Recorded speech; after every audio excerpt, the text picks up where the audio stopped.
Chapter 313. On the 11th day, the finals officially began. This time, there were no separate arenas. Instead, they would fight in groups.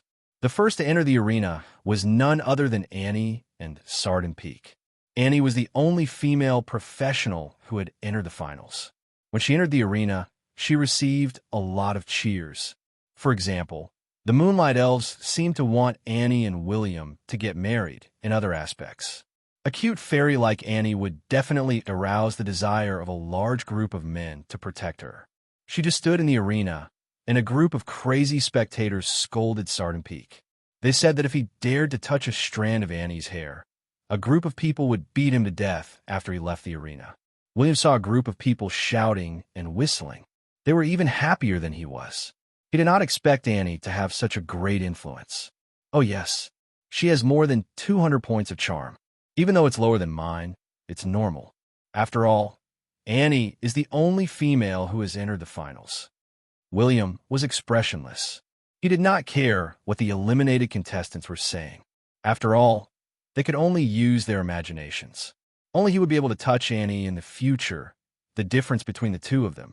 TSK, TSK. This is not something that can be expressed in adjectives. When Sardin Peak stepped into the arena, he was confused and depressed. He did not know if the organizers had eaten *T to arrange a weak girl for him. She was a strong and weak girl. She had a powerful family background.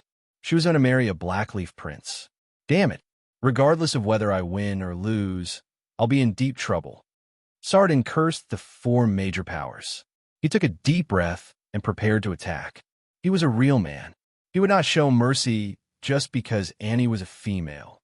In his opinion, if a weak girl like Annie was punched in the face, she would cry for a long time. He just had to beat her until she cried.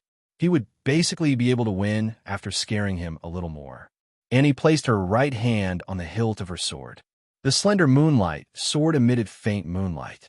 She was also a light attribute professional. However, the little princess's light attribute had changed due to her occupation.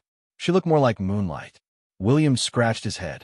He did not know what the relationship between the Moonlight Elves and the people on the moon was. Right then, just as Sardin was thinking about something, Annie's gaze gradually turned cold. You want to slap me in the face? Do you want to beat me until I cry? There was no need for further explanations. Someone who wanted to hit his fairy-like appearance? Bah, he couldn't even be called a person. This group of beasts had to die. The next second, the little princess made the first move and drew her sword. He brandished his sword. Moonlight filled the sky. The arena with a radius of 1,000 meters was filled with silvery white moonlight. Thousands of sword chi flew out of the scabbard at the same time. Hundreds of sword chi circled behind Annie's head. The other hundreds of them accompanied the long and narrow moonlight sword energy and stabbed at Sardin Peak at the same time. The first move. This was a fatal blow. Sword chi covered the sky and covered the earth. This also made Sardin Peak's hair stand on end. He kept cursing in his heart. Did QWE allow you to eat it? But Sardin was not without means to resist. Even though he was facing a sword technique that he had never seen before, he was still able to face it calmly. The two hammers with chains on them made him fly around in the air, but it was all an illusion. Oh, this was his way of defending against long-range attacks from others. Many of the spectators were dumbfounded. At the same time, they were astonished. Princess Annie still had many trump cards. But wasn't it a little too hasty for her to use such a powerful attack? But they had little contact with the Moonlight Elves. William knew that her occupation was Moonlight Swordsman. It was an occupation created by the ancestors of the Moonlight Elves and exclusive to the royal family. The ancestors of the Moonlight Elves were called Moonlight Sword Sages.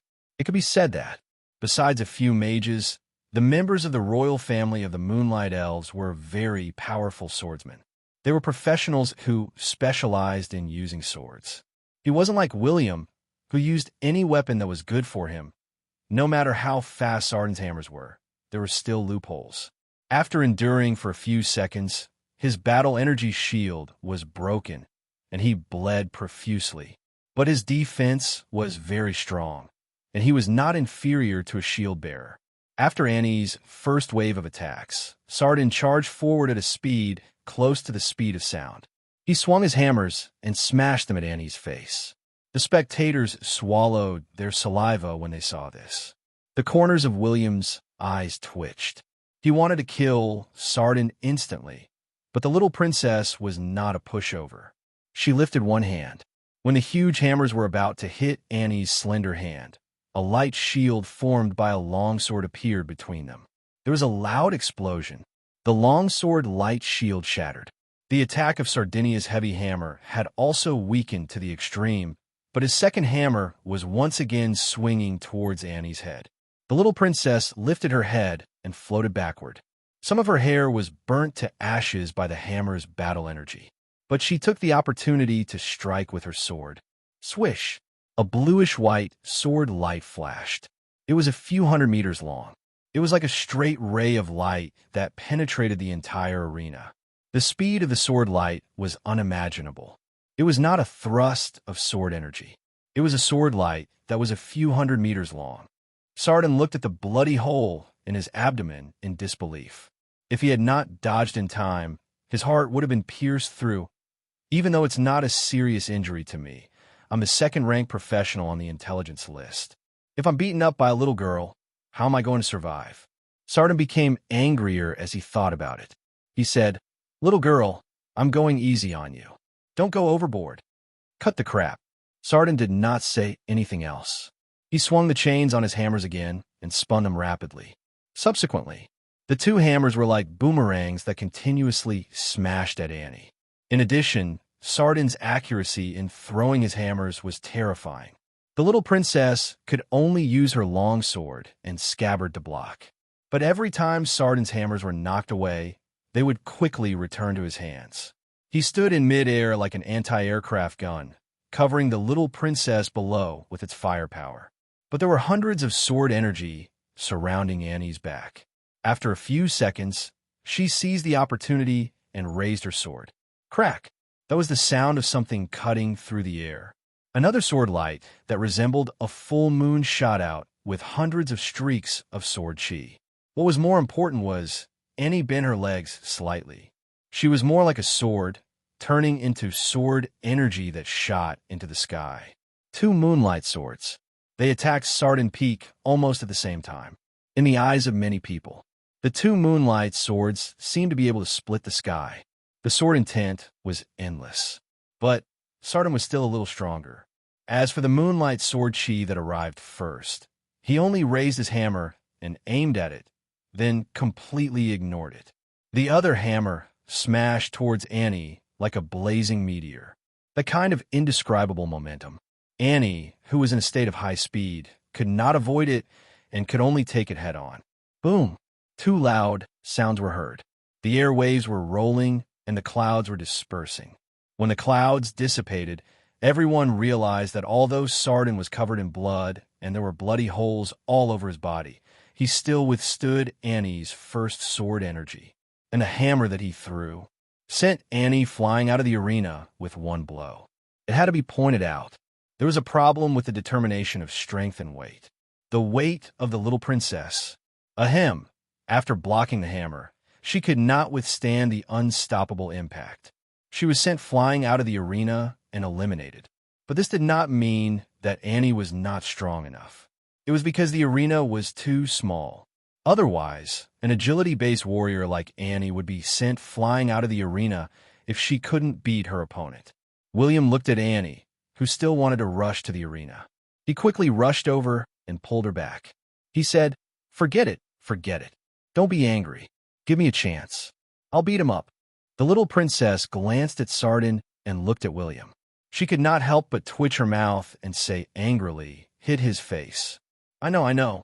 I'll definitely hit his face. I'll hit his face so hard that even his mother won't recognize him." "Oh yes, what other request do you have?" William continued to comfort her. It was not easy to deal with Annie when she was angry. She was really fierce. William was afraid that he would get into trouble. Annie pondered for a while and said, "Hit his head. Open it and smash his brains out." Huh. William was stunned. Wouldn't he die if his brains were smashed out? He had the ability to do so, but the magic conference did not allow him to do so. As for Annie's words, that was normal. The little princess was cute, but every princess had a hidden side. Some princesses liked to pick their feet, while others liked to snore. Annie was the kind of person who was more brutal than anyone else when it came to killing. During the Darkness invasion, William had witnessed it. He did not need to see Annie's side. After all, in his heart, since Annie was a princess, she should not go to the battlefield. Only men should go to the battlefield. For women, especially girls, it was enough for them to be quiet and beautiful girls at home. Back then, the City of Dawn was very weak. But it was different now. If Annie had not insisted on participating in the magic conference, William would not have agreed. After all, every man was a little chauvinistic. William was no exception, but he did not show it. The conversation between the two was also heard by Isard and Peak. The Iron Fool could only grin and turn around to leave. In his heart, he had won. He was a real man. Did he care whether he was convinced or not? Lord of the City of Dawn? He had to beat him up. But then again, he was an orphan. He had no mother. He did not need to be recognized. Chapter 3:14. Annie's opening performance was stunning. Although the little princess was defeated, her combat power was recognized by many contestants. The most important thing was this cute little princess had a killing power that was off the charts. She was not inferior to any assassin at all, and her defensive moves were even more than an assassin's. William could not be bothered with the comments of the spectators. He could not say that if Annie rode on a unicorn, she would be able to become one of the top 10 advanced professionals in the southern region. After all, a unicorn was comparable to a great dragon. During the Darkness invasion, the unicorn did not display its prowess, but one could not underestimate this magical creature. Regardless, a loss was a loss. In the finals, a loss would mean elimination. But no one was too disappointed. After all, being able to make it this far was already enough to prove himself. If they were unlucky, or if they were set up by others, there was no need to complain. The next few battles were equally amazing, and William exclaimed that it was exciting. The professionals who could make it to the finals were not ordinary people. Not only were they ridiculously powerful, but their equipment, endowments, skills, and occupations were also top-notch. In the fourth battle, it was Diablo versus Andrus. Nobody was optimistic about Diablo's chances in this battle. Andrus, who was possessed by the Viscount of Darkness, was too strong. He was so strong that he could easily toy with a top-notch expert of the same level. When Diablo was about to enter the arena, William suddenly pulled him back and said, "If you can fight, just fight. If you can't, just admit defeat. There's no need to be so serious." "Why? I want to see how strong he is." Diablo glanced at Burn Cinder. If he could defeat Andrus, wouldn't Burn Cinder have to find a hole to hide in and cry his heart out? It's up to you. But if you're crippled, you can go home and recuperate. There won't be a single drop of life potion left. William rolled his eyes. You didn't listen to my advice.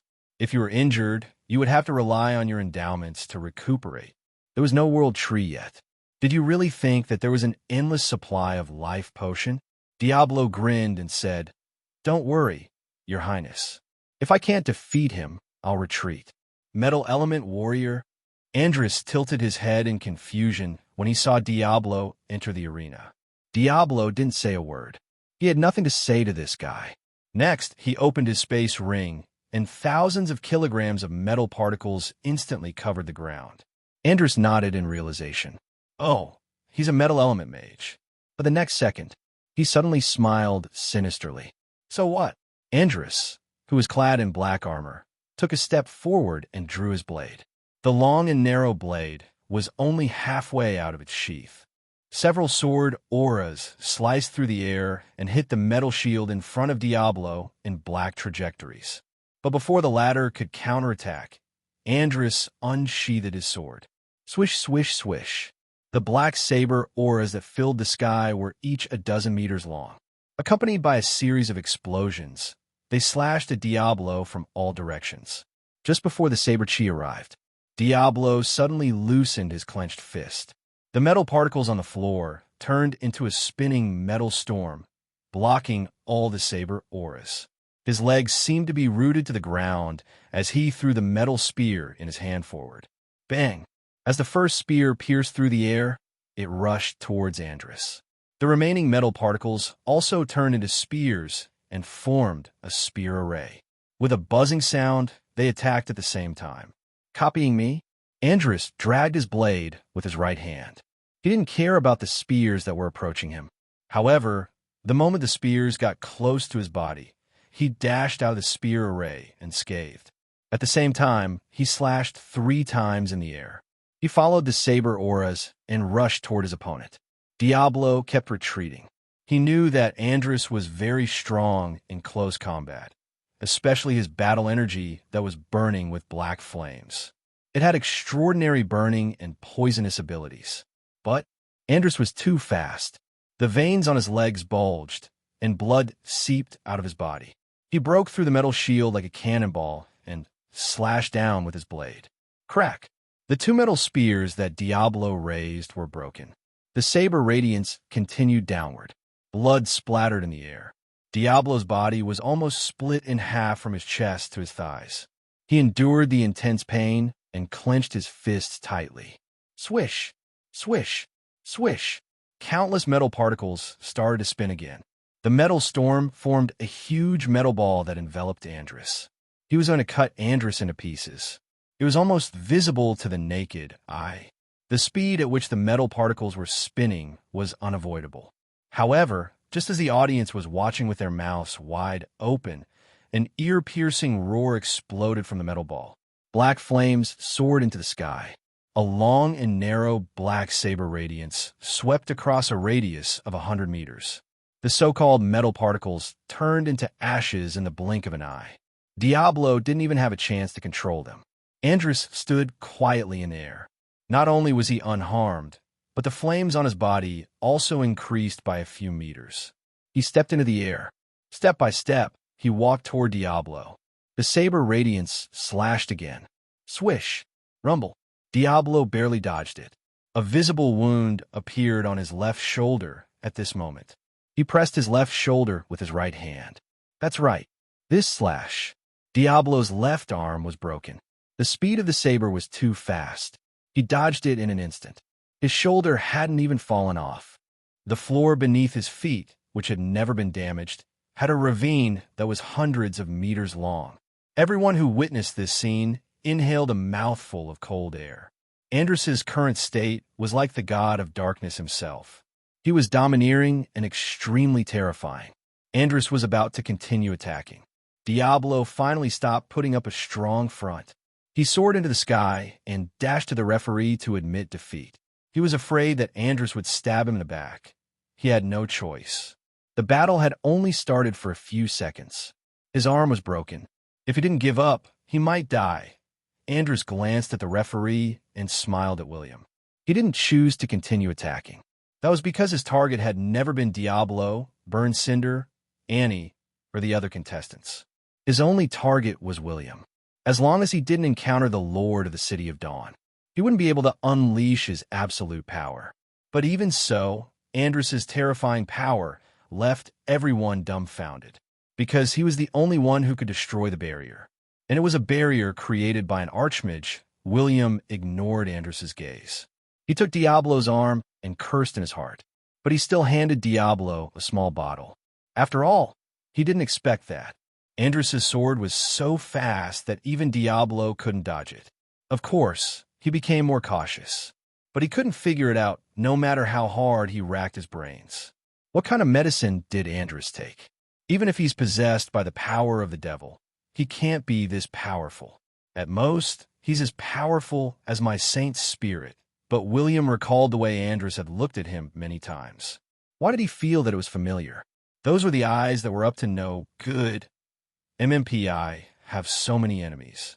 Every day, there are unruly commoners who want to harm me. But when did I offend you? William cursed in his heart. He hoped that there was a time limit to Andrus's increase in combat power. If he really clashed with Andrus, he would try his best to stall for time, because the current Andrus was very difficult to deal with. Even if he used the trump card left behind by MOMO, he wouldn't be able to defeat Andrus. In particular, this trump card was used against Delosis. Andrus was like a god of death.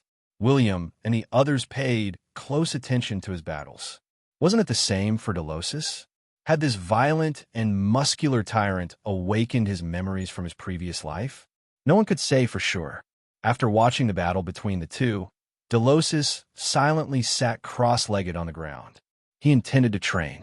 Sharpening one spear at the last moment was fast. If he could increase his battle energy, it would be worth it. At the crucial moment, it could decide the outcome of the battle. Delosis was very confident that he would be the champion, whether it was against the Lord of the City of Dawn, who hadn't used all his trump cards. Regardless of whether it was the super dark horse, Andrus, he had great confidence in him. It was just that the battle would be more difficult and longer. Flames! Delosis stretched out his hand, and a trace of flames rose from his palm. After an unknown period of time, he slowly raised his head to look at the sky and muttered, "I'm going to become the god of fire.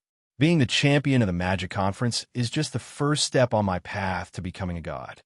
He shifted his gaze to the 4 legendary bosses. After witnessing Andrus' many battles, the other 3 could not help but stare at Scarbrow from the Palace of Darkness. "Why are you looking at me?" Scarbrow shrugged helplessly when he saw the 3 of them looking at him. How can he be so strong? Logically, only Delosis. You know that some people have the sage aura. The southern region is so big. Is it a surprise to have one? Scarbrow tried to explain, but he was more puzzled than anyone else. The Palace of Darkness had many secret skills that could increase one's combat power, but he did not know about these secret skills that had a long duration and seemed to have no after effects. He was also sure that Andrus was not the reincarnation of a god.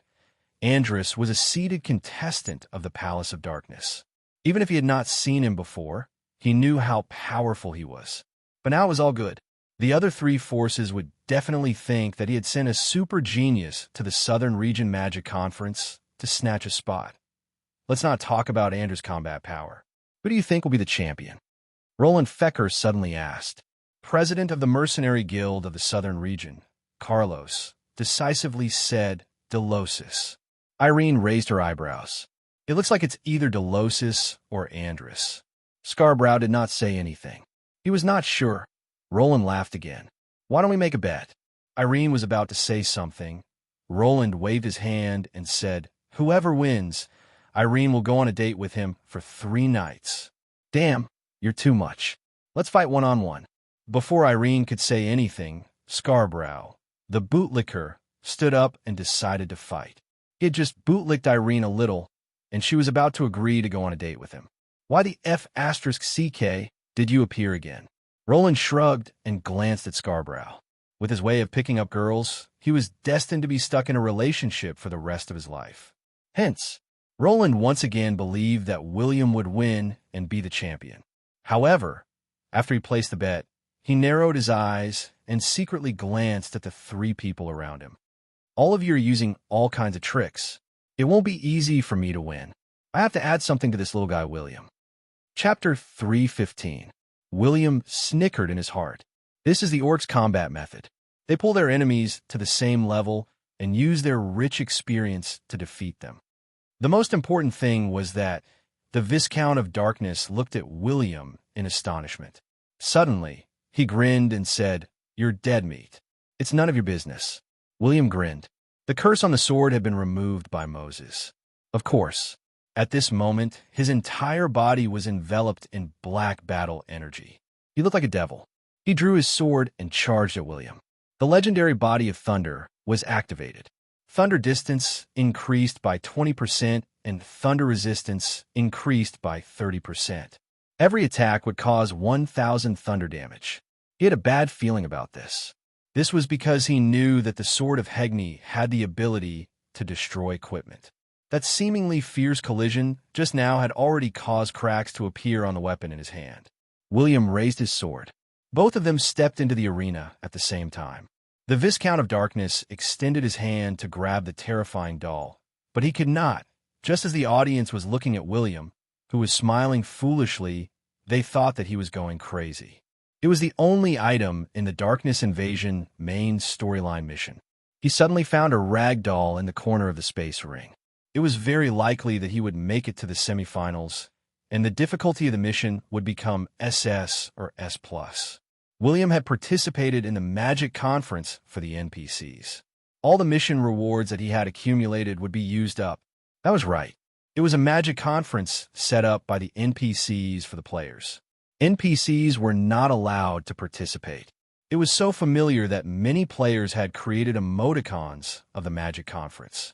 Boom. If you want to know the weakness of the Viscount of Darkness, William thought for a while. William raised his left hand and grabbed the sword energy. The audience was stunned. They did not know where the confidence of the Lord of Dawn came from. This was a battle that belonged to the Flame race. Burned Cinder versus Delosis. In the end, he was defeated. He was almost beaten up by the reincarnated god. Andrew's body was cracking, and blood seeped out of his body. The moment the cursed doll landed on the body of the Viscount of Darkness, Andrus raised his sword. Whoosh! The cursed doll collided with it. It was the second match. Boom! The terrifying doll laughed maniacally as it stabbed the Viscount of Darkness. What about Annie? A rag doll had appeared after the 9th ray of sword energy. The referee suddenly announced him to go on stage. He fought his way to the top 8 of the southern region. Where was William's blade pointing? He finally made up his mind. It was not the abyss. It was enough for him to drink a pot of wine. Does having too much luck count? Who was the Viscount of Darkness? Burned Cinder felt like he was being roasted when his attributes were not enough.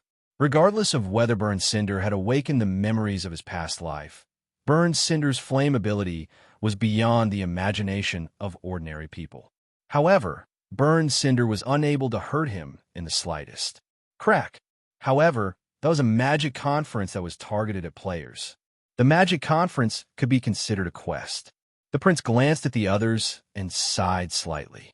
He silently looked at his mission panel. Saber chop. It was a loud noise. Even if he were to get first place in the future, the points he would get would only be an A+ reward. There was no other way. William looked at Andrus. When he looked at Andrus' eyes, he recalled Andrus' smile. Just as the Viscount of Darkness was astonished, many people gasped because they felt that the sword seemed to carry a faintly discernible chill. When Roland attacked, he would definitely be obstructed by the oracles of the Palace of Darkness. Everyone then saw that William was wielding a long, pitch-black sword. William's eyes widened. It was a pity that he was a real man for 13 minutes. However, considering the vigilance of the Viscount of Darkness and his powerful identity, Roland did not stand a chance. The Viscount of Darkness blocked the first 5 rays of sword energy. When he realized that the sword energy did not deal much damage, he ignored them and used his battle energy shield to block them. This was the abyss that he had never seen before. This situation was too embarrassing. It would also cause some forces to hate the Palace of Darkness. What should I do? Should I claim the prize in advance? Should I be more confident? Or should I give it a try? William thought about it. He was so frustrated that he was about to explode. There was only a remnant curse aura, which was intimidating. He instantly felt that his strongest endowment had been weakened to its limit. But the scariest thing was that the Viscount of Darkness did not notice it at all. He casually threw the cursed doll at the enemy. If it hit, a horrifying doll would appear in the arms of the enemy and madly stab the enemy's chest. Otherwise, the Viscount of Darkness would not have been allowed to roam the legendary continent without being caught. In front of everyone. Of the 5 members who came to participate in the competition, only William was left in the arena. A horrifying doll appeared on his chest. It was holding a knife and madly stabbing his chest. Wasn't this the signature smile of the Viscount of Darkness? For example, every S-level main storyline mission would be given by the NPC forces and the mainframe. The mainframe had calculated the rewards based on his level. It had never considered that he had a legendary bloodline. The referee announced the start of the competition. Of course, he was not afraid of the doll, but he felt very depressed. He transformed into a swift and vigorous thunder dragon. Wherever they passed, the air became scorching hot. In the end, he was attacked. That meant William raised his sacred shield of light in front of him. After all, in his previous life, no player had ever reached the top 10 in an NPC's territory. No one knew the difficulty of this mission and how good the rewards were. But if he received the reward in advance, it would be useful. Palm. He was the lucky man who had killed his way out of millions of dark creatures. And so, the City of Dawn. With the power of the Saint Spirit, William's attributes increased by 23%. At this moment, this was a matter that made the audience sad, but moved the audience. He was using the last of his potential to unleash his strongest combat power. The trump card that Moses had left for him was to deal with Delosis's fire damage. It had nothing to do with Andrus. Until this moment, everyone in the City of Dawn was silent. But the visual obstruction caused by the battle energy, 9 consecutive slashes, was very useful. Hence, he decided to use his real combat skills to defeat William. He was very familiar with the way William toyed with the professionals. The difficulty of the mission had increased to S+ level. It was not the lowest point. Regardless of whether it was removed or not, it was of no use to William. Finally, he remembered. Sardin encountered Delosis again. William fought against Andrus. The expression of Andrus, who he had invaded, changed drastically. There were 2 types of rewards for the Magic Conference. At this moment, how do we fight? Burn Cinder and Diablo had fought against Andrus before. Only they knew how strong Andrus was. Cursed all. He realized that his super luck, which had been going smoothly for him, had suddenly fallen to the bottom of the valley. As an outstanding youth of the City of Dawn, Burn Cinder risked his life to fight against Delosis. As a result, his luck was ridiculously high.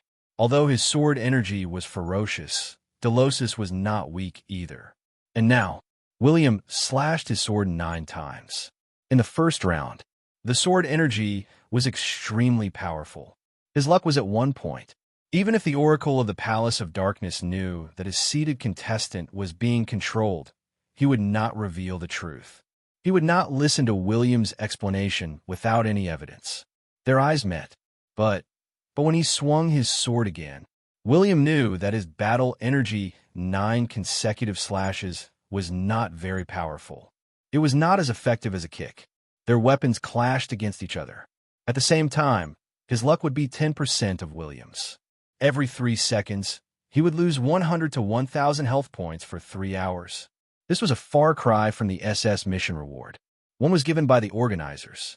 At this moment, if one fought from the start to the end, he would be ranked first. It would be an S+ mission reward. Meanwhile, fortunately, Brooke, who was ranked 5th on the intelligence rankings and was a seated contestant of the Mercenary Guild, was no match for William. He received the reward. The Viscount of Darkness blinked.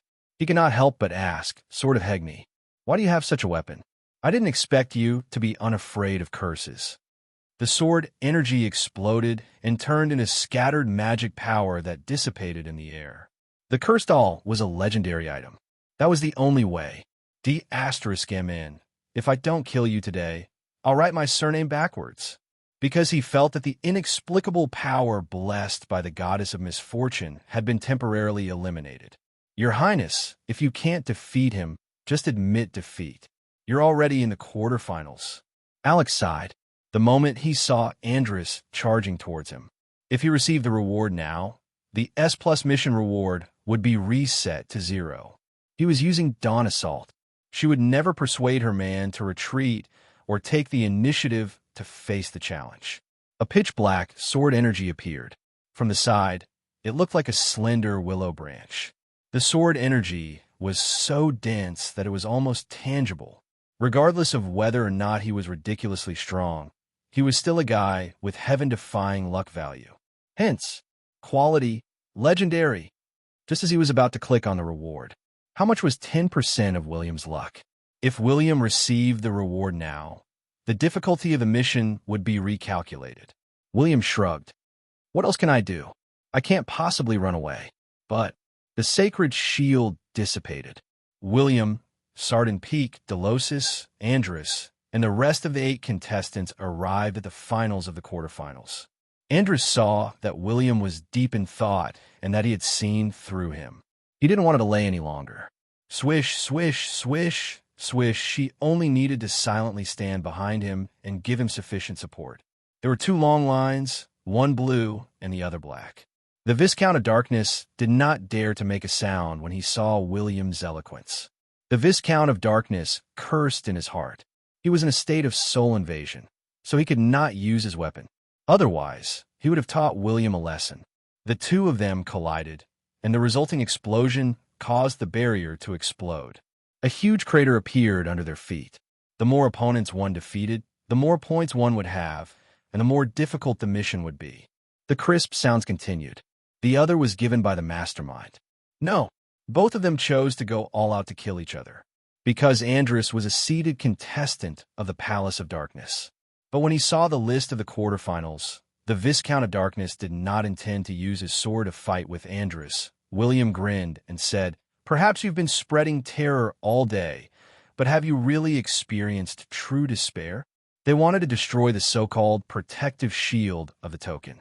One of them wanted to capture the other party's soul, and the other wanted to destroy the other party's soul. In the end, the handsome, unparalleled, and devastatingly beautiful Prince William just smiled casually and pointed at Andrus. "You're going to lose for sure."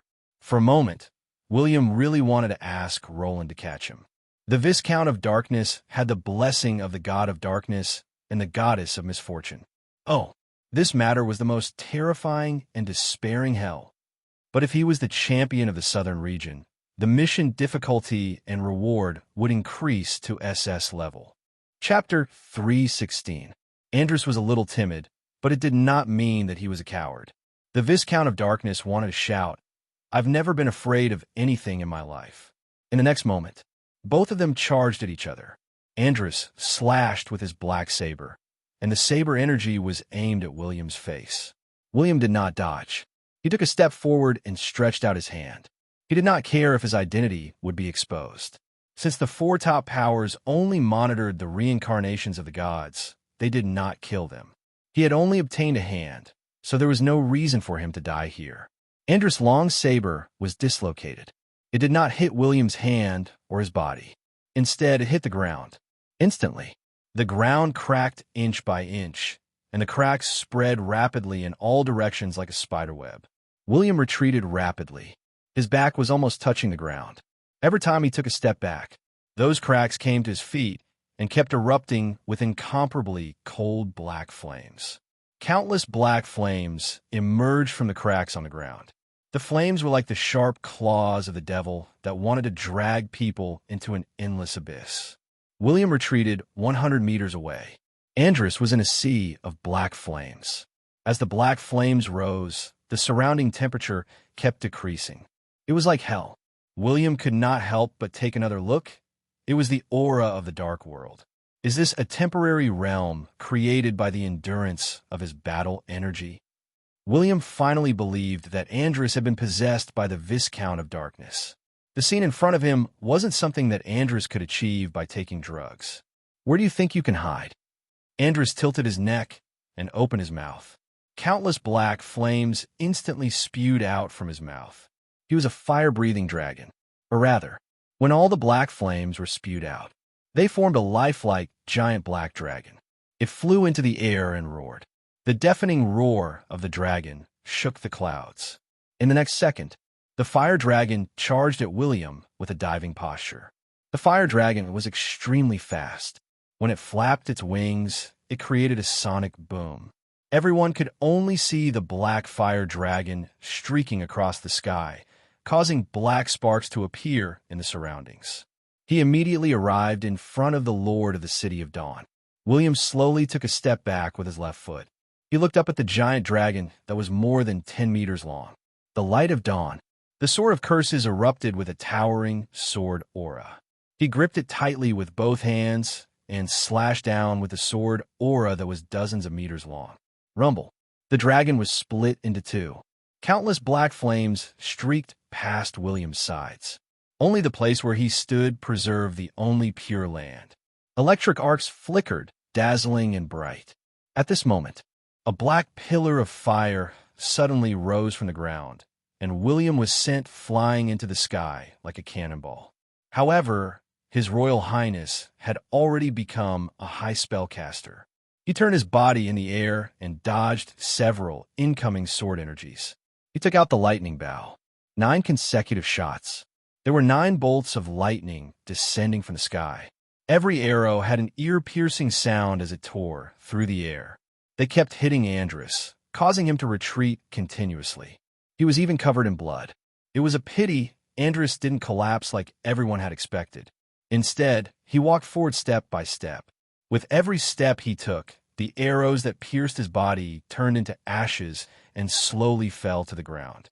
At this moment, his face, arms, and palms were all covered in black lines, making him look like a devil. When the audience saw this, they couldn't help but want to shout for the referee, because it was a tattoo that only devils had. This guy had used the power of the devil. Shouldn't they stop him? But next, many demon hunters frowned and said, "This is definitely not the power of the devil. The lines of a devil don't have this." Then what is it? Do you dare to say that Andrus didn't use the power of the dark world?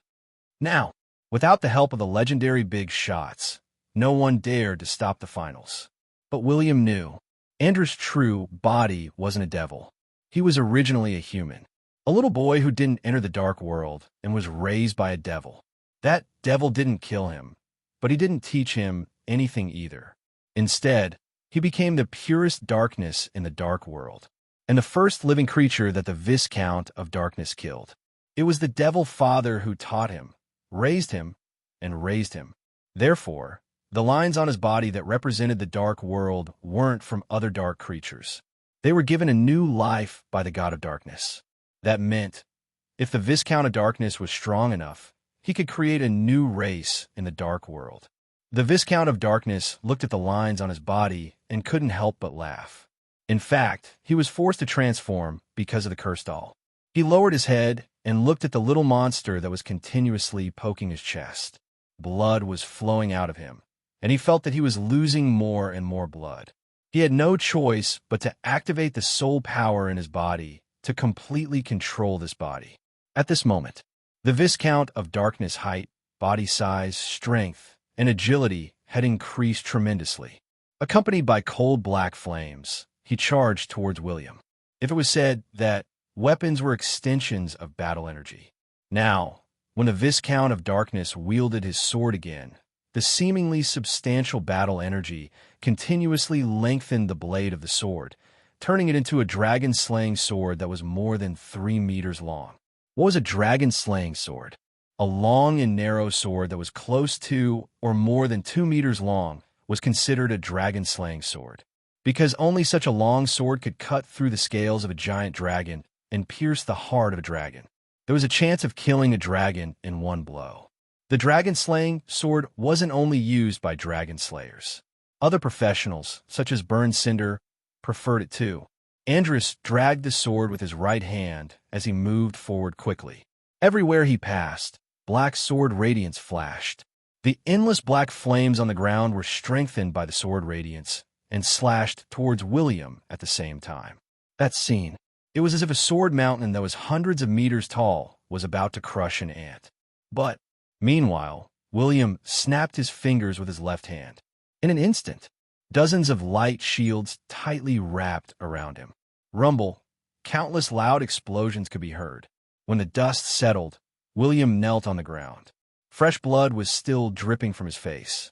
His rune equipment was damaged in many places, and some black flames kept burning on his body.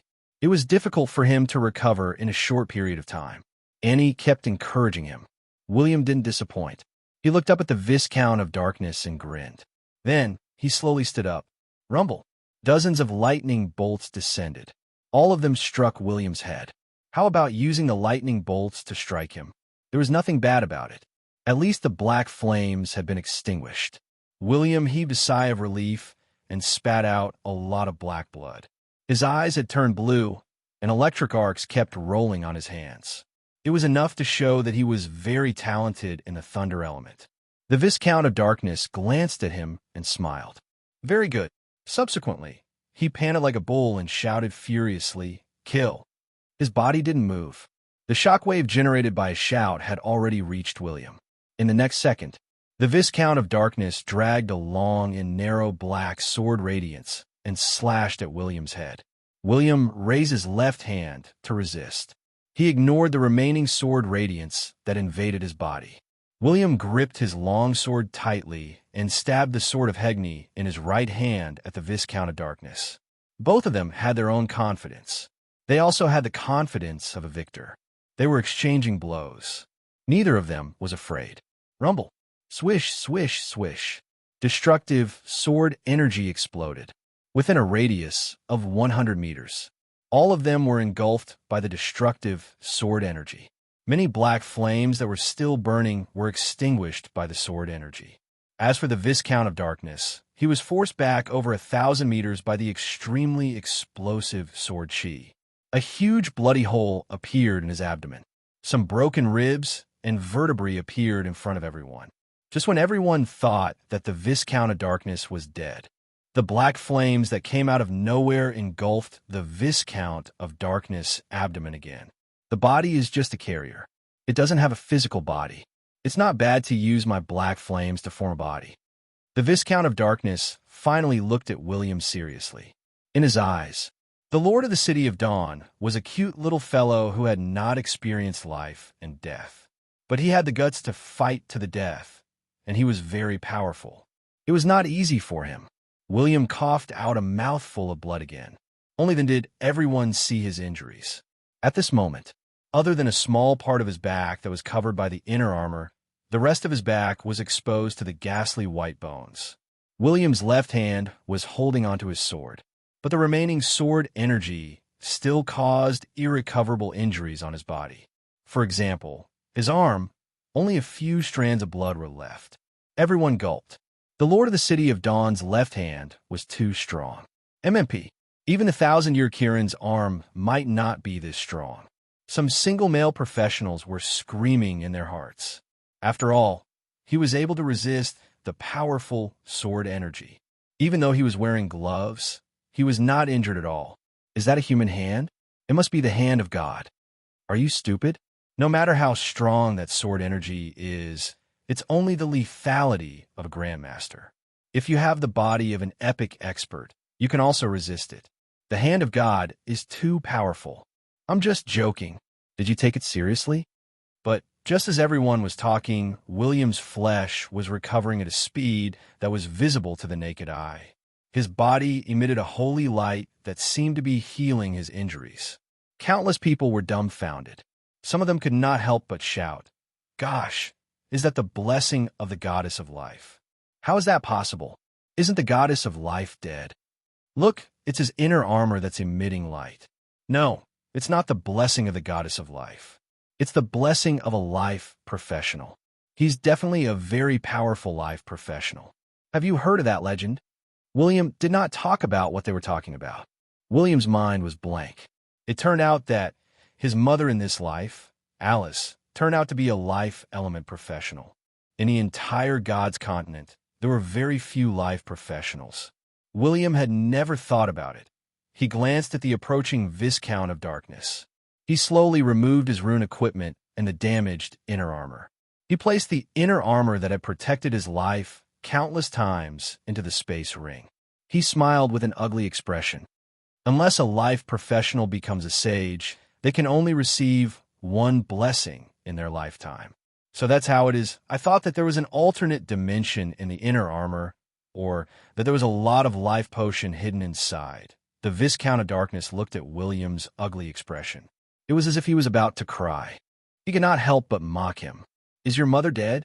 William slowly raised his head. His gaze was cold. He slowly said, "Have you seen a god before?"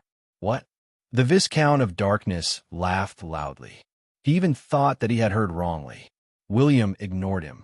He looked at the glove on his left hand. He tore it off with one hand. Boom! Countless electric currents flowed from his left hand to his entire body. Dark clouds gathered in the sky. Tens of thousands of lightning bolts bombarded the tiny figure. William walked up to the sky. His body moved with the lightning bolts. He looked at the Viscount of Darkness with his bleeding eyes. "Have you seen a god before?" The Viscount of Darkness was afraid for the first time. He was really afraid, but his words were the law. William's voice was loud and powerful. Countless lightning bolts accompanied his roar. Suddenly, they roared out from his body. Almost instantly, lightning filled the entire sky and the 10,000-meter arena. It had become a lightning pool that mortals could not approach. Hand of Thunder God. How many abilities did he have? How many abilities had William discovered? Who knew? Chapter 3:17. Thunder Territory. That was right. This was a false territory that William had developed in advance. It was a territory that could only be used by epic experts. When the territory that could destroy the arena appeared, the four legendary experts finally stopped watching the show. They appeared at the same time. He hurriedly dispersed the lightning domain that filled the sky and the lightning that was still spreading out. The arena that rose 10 meters high. The entire area was shortened by half a meter. The thunder territory dissipated. Only one person was left lying on the ground in the arena. What about Andrus? He had turned into ashes. No, the dust that filled the sky was him. The Viscount of Darkness wouldn't be able to withstand the endless lightning attacks with just Andrus' body. Many people were dumbfounded. Many people looked at each other and dare not make sound. What was going on? They did not dare to ask. Was the Lord of the City of Dawn a god? Was he the reincarnation of the Thunder God? Gosh, regardless of whether he was the Lord of Dawn, he was extremely powerful. He was the top advanced professional in the southern region. Among the current high-grade professions, how many people could withstand this kind of operation? The most popular Super Dark Horse had now been reduced to ashes. They could not afford to offend him. Delosis was also dumbfounded. He thought that if he had been in the Thunder Territory, he would have died. Burn Cinder and the rest rushed to the arena. They were afraid that William would die. Annie's eyes were red. She quickly carried William, who was covered in blood and electric currents, and fed him the life potion. The effect of the life potion was amazing.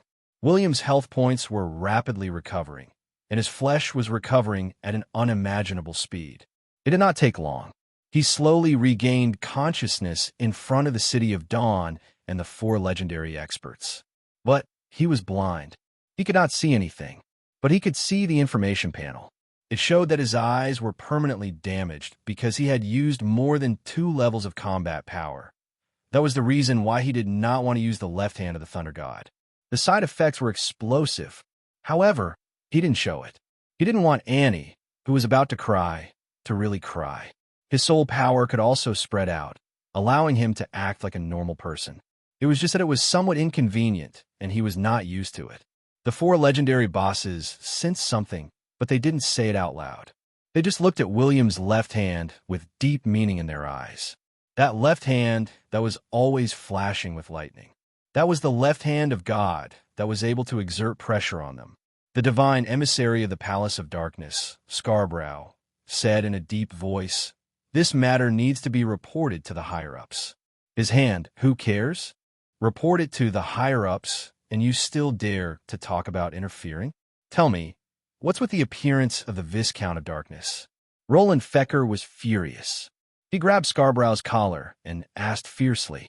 Scarbrow wasn't a pushover either. He pushed Roland away and shouted, "How would I know how he appeared? Don't tell me you suspect that the Palace of Darkness has something to do with the Dark World. You want to break the hard-won peace between the Brilliance Palace and the Palace of Darkness? Are you worthy? So what if I'm suspicious? I have evidence now. Furthermore, the headquarters did not declare war. I have a final say in the southern region. If I say we're going to fight today, then you guys have to fight." Roland cursed and was about to continue shouting. Irene had already raised a barrier.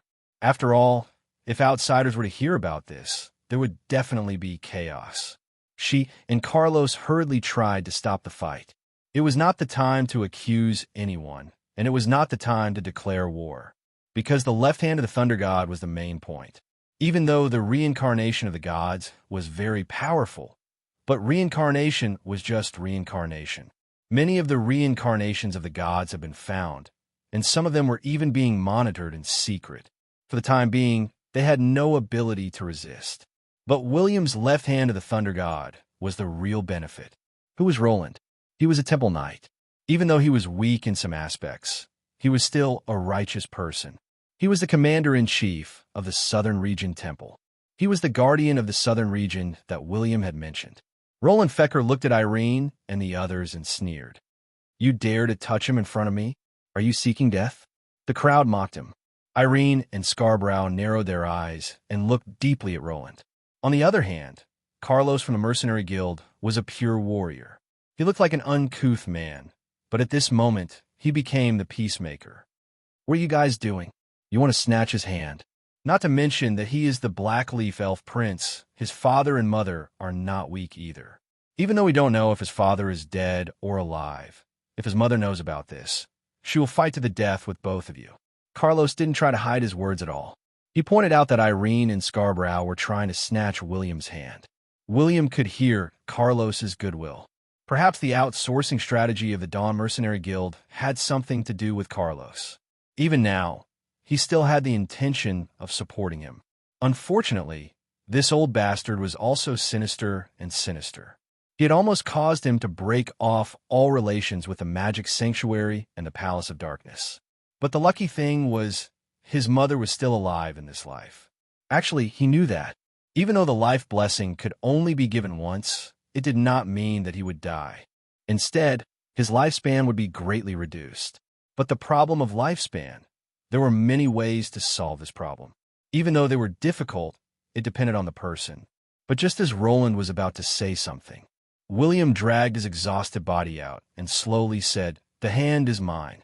Even if I cut it off, it will still be mine unless my soul is destroyed." With that, he slashed with his sword. The left hand of the Thunder God fell off. But in the next second, it automatically connected to William's left hand. How could the legendary big shots not feel the faint soul connection?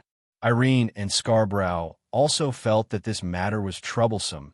It was not a matter of snatching the left hand of the god. It was a matter of killing the Blackleaf Elven Prince. It had to be known, whether William was an exiled prince or not. As long as he had something related to the god, the Blackleaf Elves would not give up, especially when the left hand of the god was connected to his soul. That meant he was recognized by the left hand of the god. It meant that he was talented enough. It could be said, William was recognized by the left hand of the god. It meant that he had the potential to become a legendary or even a sage. And no matter which faction wanted to snatch it, they would have to kill a potential saint. However, this would incur the wrath of the Blackleaf Elves. At that time, not killing a few legends would be considered a light punishment. As long as William died, his hand would be snatched away. It didn't matter if the Blackleaf Elves managed to snatch his hand back. As long as many people died, it would be enough to prove that the Blackleaf Elves were not desolate. Only then would they not be bullied. The dead geniuses were not important, but the Blackleaf Elves needed a few legends dead to maintain their dignity. It was just like how the human empire had secretly killed a few Blackleaf Elves legends. And there was no need to worry. As long as William was dead, even if he had only a slight connection with the Magic Sanctuary or the Palace of Darkness, the Magic Sanctuary would not be affected. Irene and Scarborough must die. That was right. Regardless of whether they did it or not, they would definitely die. A saint made his move. Do you really think it's a fight between kids? Do you really think it's over with a bloody nose and swollen face? It required the blood of a legend to be sacrificed to the heavens. After all, in the legendary continent, there have been cases of low-level cultivators obtaining divine items and fusing them with their souls. You want to snatch it? Sure. Find experts of the same level and let them fight head-on. Playing dirty. Did they really think that the fortune-tellers were useless? They had no combat power, and their enchantment skills were useless. But they relied on fortune-tellers for a living. Who were they? No matter which power was secretly involved, there would definitely be traces left behind. Irene and Scarborough considered for a long time. They decided not to make this decision because they did not want to die. Furthermore, it was just a hand. It was not a complete body of a god. To the legendary experts, they did not want to risk their lives to snatch it. When William saw their expressions, he knew that he had passed this hurdle. But in the future, he had many missions to complete. After all, every attack by an NPC was a mission. But in this way, he did not have to hide anymore. He could show his brilliance and combat power to his heart's content. But the way he used it was a pain in the ass. William took a deep breath and said, "You've finished your questions. What about mine?" "What do you mean?" Scarborough raised his eyebrows. "What? You want to regain your dignity? The seated contestant of the Palace of Darkness has been reduced to ashes by you. I haven't even said that I want to regain my dignity. If you want to go and reason with the dark world." William grinned. He had to suck up to someone powerful. He went to Roland and said, "The Magic Conference did not allow dark creatures to participate, right?" "No." Roland nodded. "Is the Viscount of Darkness considered a dark creature? If he's not, then the devil can become a dark warrior of the Palace of Darkness. What do you think, Scarborough?" Roland raised his eyebrows at Scarborough. The latter nodded with a pained expression on his face. "All right, how do we count this battle? Anyway, I don't have the strength to fight another battle, but I want the reward for being the champion. I've defeated the Viscount of Darkness. I have to make this clear." William sighed and sat on the ground. He had to get the reward, but he really could not fight anymore. His eyes had been destroyed, and there was no way for him to recover. Especially when he used his soul perception in battle, it was very easy for him to be injured. If he continued to fight with Delosis in this state, it would be strange if he was not defeated. The mouths of Irene and the others twitched. They cursed in their hearts. Blinding a pair of eyes was William's excuse? It seemed that Scarborough knew the reward for being the champion in the southern region. To most professionals, the Viscount of Darkness was a legendary figure that had never been heard of. But to the higher-ups of the major forces, the Viscount of Darkness was extremely important. Not to mention killing him. It would be a great achievement if they could kill him or severely injure him so that he could escape from the dark world.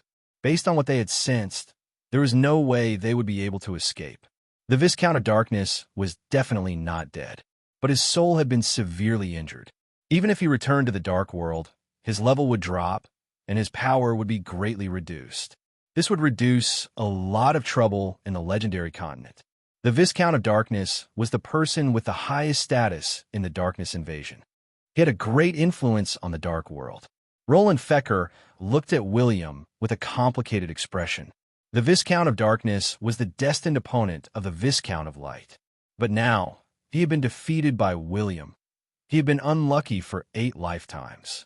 But in a short period of time, the Viscount of Darkness could not take revenge, and he did not have the time.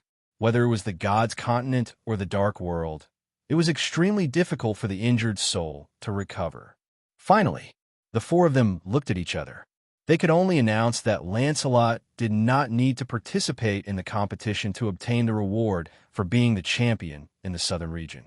But he could not obtain the title of the champion among the advanced professionals in the southern region. William nodded nonchalantly. The reward was the most practical.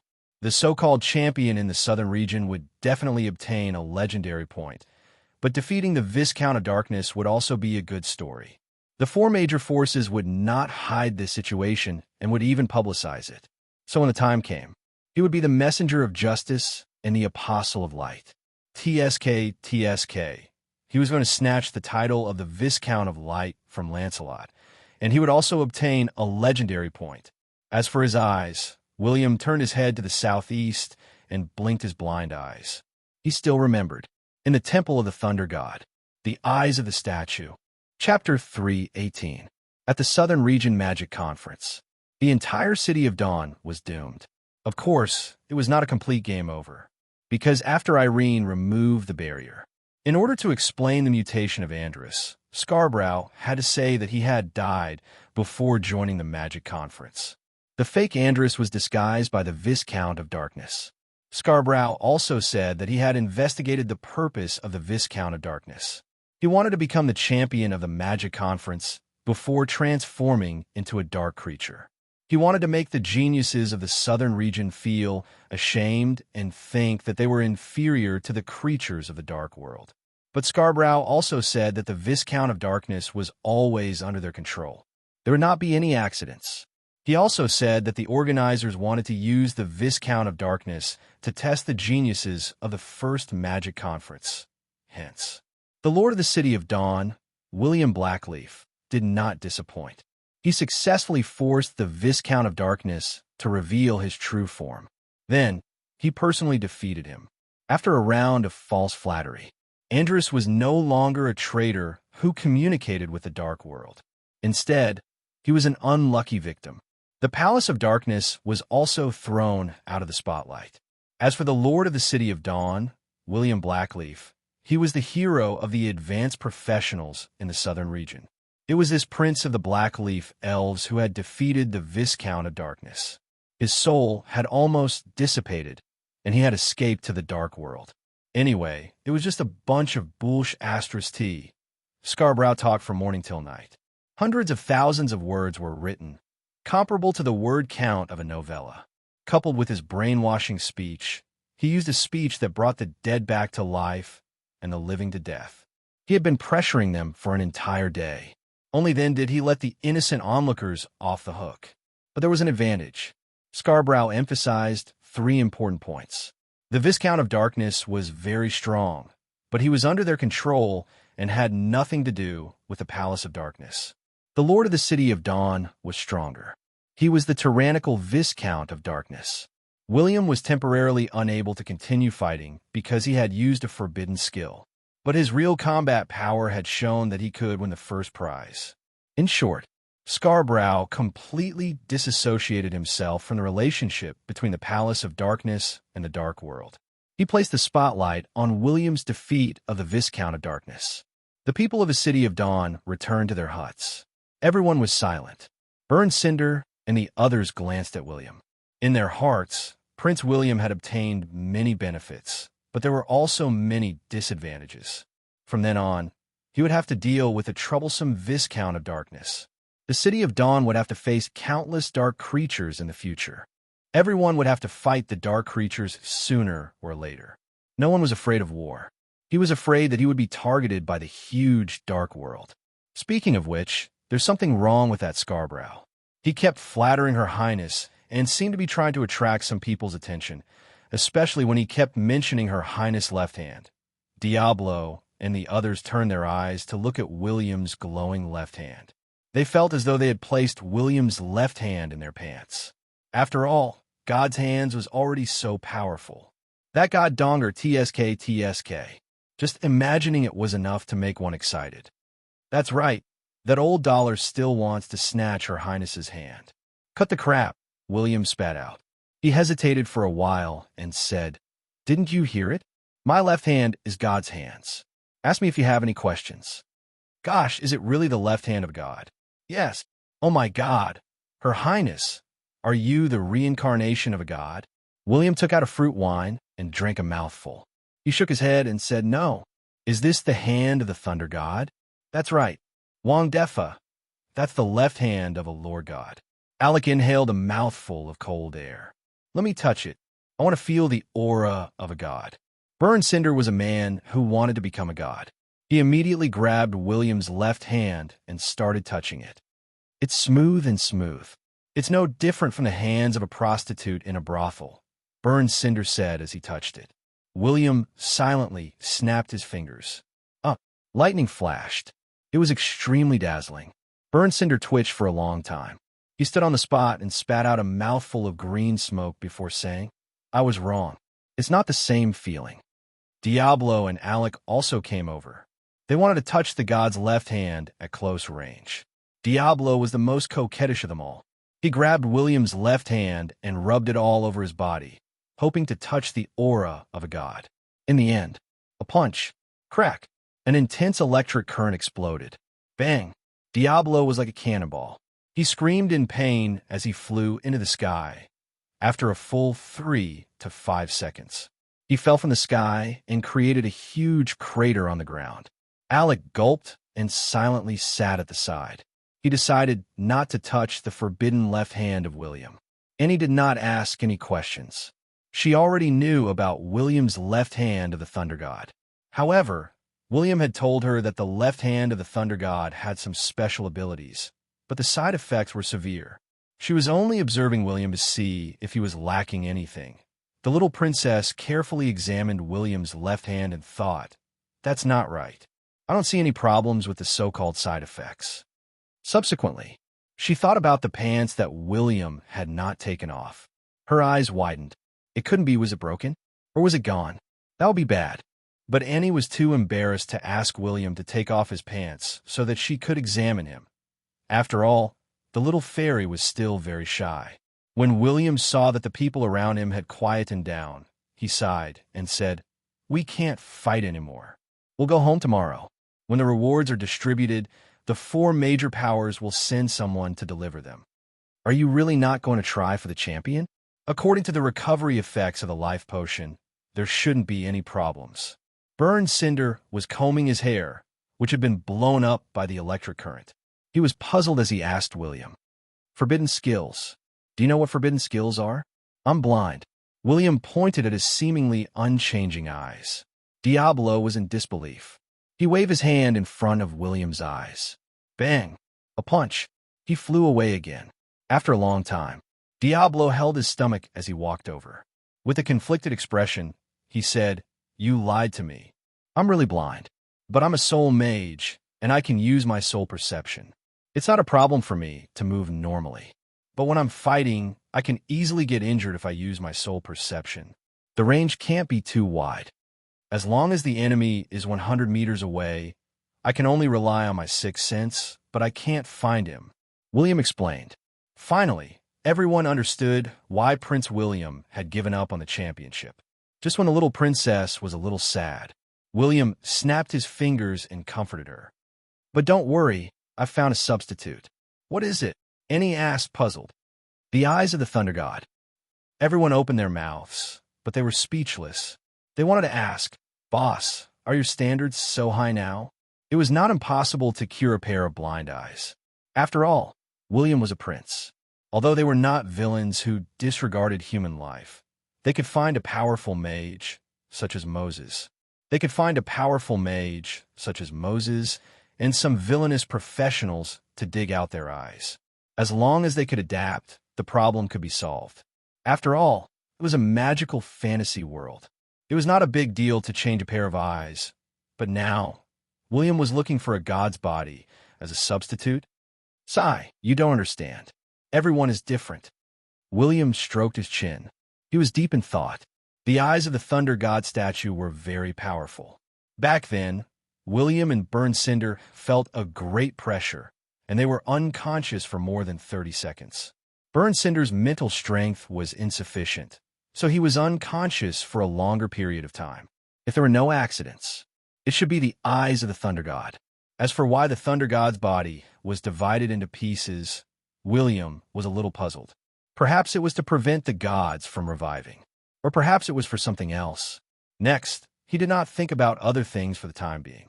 He chose to receive the S+ level mission reward. Hence, the prince slowly placed his right hand on Annie's thigh. "Borrow some luck.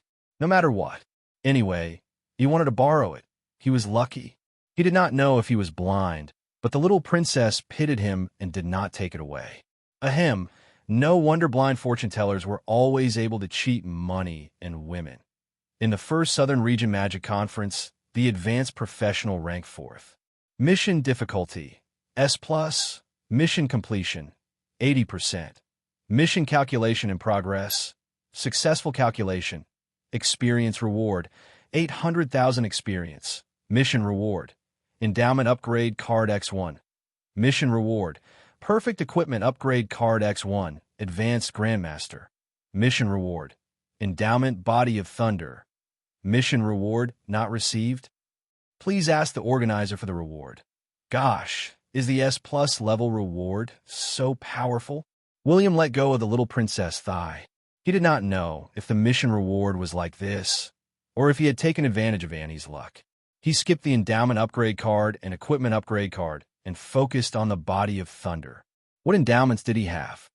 Handsome, advanced life, advanced magic power, fury of thunder, power of thunder, beginner level flying skill, protection of the Holy Spirit, body of steel. It seemed that the fury of thunder and power of thunder were thunder endowment. However, the body of lightning was the real deal, the real boss. This was the awesome endowment that a thunder professional should have. Although the body of thunder had the same name as the body of thunder of the thunder equipment set, one was an endowment, while the other was an equipment skill. The two were different, and could not be compared. Body of Thunder. Your Thunder attribute attack, plus 1,000 points. Your Thunder attribute defense, plus 1,000 points. Your Thunder attribute element affinity will increase by 30%. That was right. It was that simple. It seemed that adding 1,000 points to the Thunder attribute attack and defense was not a big deal. But look at the 30%. You had to understand what the endowment affinity of the game gods represented. It represented William's Thunder attribute attack, Thunder defense, Thunder attributes, and so on. Anyway, all the Thunder-related items on his body would increase by 30%. It was simple. It was awesome. Although it was not as awesome as the reincarnation of the Thunder God. But no matter what, the prince had followed in the footsteps of the reincarnation of the Thunder God. Ahem.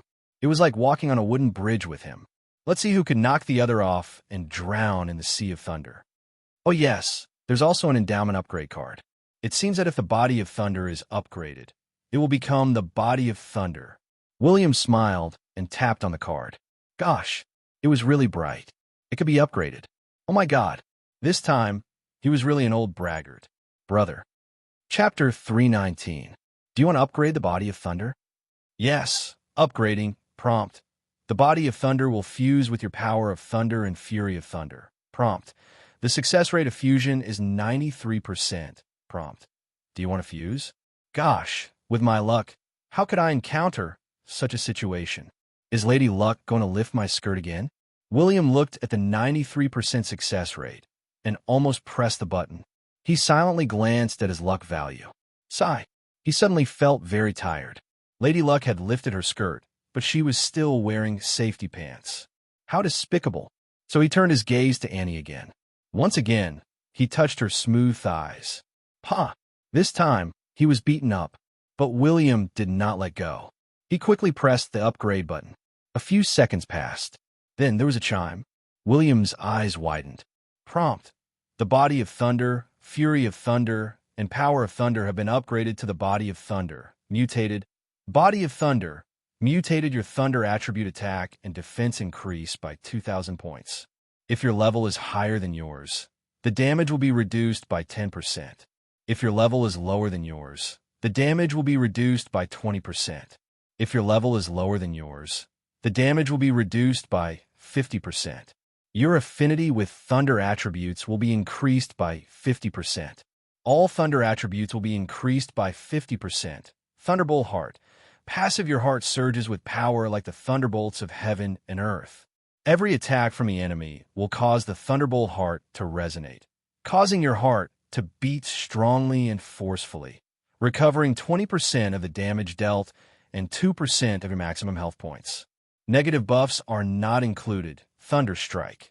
Use all the power of thunder in your body to deal 10,000 plus Thunder attribute attack x 500% Thunder attribute damage to the enemy. Consumption. None cooldown. 12 hours side effect. In the next hour, your Thunder endowment will lose all effects. And when William saw the Body of Thunder mutated, he silently gave a thumbs up. My brother's awesome. I won't say anything else. He did not know what else to say. Without a doubt, he was really awesome this time. The prince was no longer a little prince who relied on equipment and scrolls given by Moses to show off. He was now a mature prince. William now possessed the innate talent of a sage aura. Oh, he was not that strong, but it was definitely not weak. Not to mention the various effects of the talent. The passive ability of the Thunderbolt Heart was simply abnormal. He could actually heal 20% of the damage he received and 2% of his maximum HP. How shameless is this? Excellent. When others hit me, I can still recover HP. If one move doesn't take 2% of my HP, I'll still have full HP. I want to curse for the sake of the enemy. Of course, only a face-off would have such a weak output. For example, the players. But no matter what, William was so happy that he was about to explode on the spot. Although I'm one step closer to becoming a meat shield. Why did you say again? William stroked his chin. Anyway, with my endowment, if the Viscount of Darkness Soul is seriously injured, I might just kill him the next time he comes looking for trouble. I guarantee that even his deceased father won't be able to recognize him. After all, his progress as a tank wasn't just a small step. This was practically crossing the distance of the Yalu River. It was a talent that many legendary shield warriors didn't have, but he got it. What was this called? Character. It had nothing to do with luck. He couldn't help but think of something. As expected, only a simple, kind, handsome, innocent, and adorable blue child like him could obtain this endowment. In particular, he had a real ultimate skill. It was a super ultimate skill that surpassed other ultimate skills. The ultimate skills were Light of Dawn, Destructive Sword Energy, or Thunderfinger. But the damage of Thunderstrike was too explosive. In short, I have Thunderstrike. From now on, my mother doesn't have to be afraid of me casually using forbidden skills. This time, I used the left hand of the Thunder God to use the forbidden skill, but I'm still unlucky. It'll be bad if I damage a certain organ next time. William sighed. After all, some organs couldn't be changed. He didn't want to change them. During the battle, William was infuriated by the Viscount of Darkness verbal warfare. In addition, he thought of the side effects of the blessing of life, which caused him to lose control. Otherwise, he wouldn't have revealed the left hand of the Thunder God so easily. Fortunately, I've already established my power. I didn't waste the author's 800,000 words. Now I have a powerful backer backing me up. Otherwise, I'd really be dead. As William thought about it, he rubbed his fair thighs. Pa pa pa pa. Consecutive critical hits. The sounds were unusually crisp. William finally let go of his red claws. He used his soul perception to look at the silent Annie and then at his health points. He couldn't help but gasp. It dropped by 3% and recovered to 2%. As expected, the life of a man who wants to marry a princess is in danger. Without my tankiness, he'll definitely die. When William noticed that Burned Cinder and the others were looking at him, he coldly said, "What are you looking at?" "When my eyes recover, shall we have a duel?" "Your Highness, you must be joking. But it's not impossible. As long as you don't use the left hand of the Thunder God or the large eyeball of the Thunder God, it'll be fine." Burned Cinder laughed mischievously. He was a little indignant. In a duel, William couldn't use his ultimate skills. If he didn't use his ultimate skills, he would be killed. "I'm fine. What about the rest of you?" William glanced at Diablo and Alec.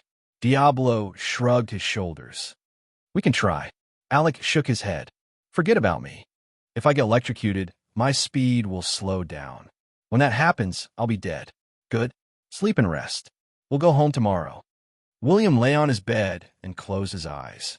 Although it made no difference whether he closed his eyes or not, it was important to get used to it. The next day, the contestants from the City of Dawn left early. Many spectators were disappointed, but they heard that Lord William had used a forbidden skill to kill the Viscount of Darkness. His body was injured, and that was the main reason why he could not continue the competition. But no matter what, at that time, almost everyone present understood that the Thunder Domain forbidden technique could be called a pseudo-domain. No matter which high-grade professional went in, it was estimated that only death awaited them. Therefore, they understood why William was able to obtain the first prize, but not the title of first place. They were not too jealous. When Delosis discovered that William had left, he became a little depressed. He had no choice. He had no opponents. Apart from Sergeant Giant Peak, who could let him exchange 2 moves, the others were basically hanging hammers. The spectators were not in the mood to look at the arena. They were all discussing William's hand. Delosis did not receive much attention. Even if he was the champion, he would not be popular. How frustrating. With William's command, they set off. After the Dawn vessel picked up the group of people, it rode the wind and waves of the magical version of the sea. The speed of the epic warship was very fast. Driven by the magical crystals, waves erupted from the stern of the ship. The inertia caused some people who were not paying attention to fall on the deck. After all, when the warship was at full speed, its speed was equivalent to a super sports car that was stepping on the accelerator. That was right. It was that fast. After all, a slow warship would not be able to travel far in the sea of the god's world. Time passed slowly. When William and his companions returned to the City of Dawn, The commoners and professionals of the city came to the port to welcome the return of the legendary Dawn vessel. There was nothing wrong with that. The four top power centers had intentionally publicized William. The news of William killing the Viscount of Darkness had spread throughout the southern region. After some time, it would even spread to the entire continent. William had also obtained a legend level. Legend level of the left hand of the Thunder God +1. Restriction. The legend level is only effective in the legendary continent. Description. The Lord of the City of Dawn, the Prince of the Blackleaf Elves, William Blackleaf, defeated the Grandmaster Viscount of Darkness with a pseudo-thunder territory in the first Southern Region Magic Conference. The Viscount's soul escaped back to the Dark World. Description. On the day of the competition, the Lord of the City of Dawn arrogantly asked the Viscount of Darkness, "Have you seen a god?" After that, his left hand emitted intense lightning. It was as though the Thunder God had descended and released the pseudo-thunder territory. The Viscount of Darkness was completely turned into ashes. His power was terrifying. Description. William Blackleaf is suspected to be the reincarnation of the Thunder God. Description. This competition was witnessed by tens of thousands of professionals. The four legendary professionals have acknowledged William's true power. It was a statement. William was on fire. He was on fire and had a lot of fans, especially in the southern region. A lot of people were talking about his problem. When he saw the official description of the legend level, his expression gradually became emotionless. D*MN. I'm so angry. Isn't this a F*King trap? It's not easy for me to be delusional, and you claim that I'm the reincarnation of the Thunder God. The corners of William's mouth twitched.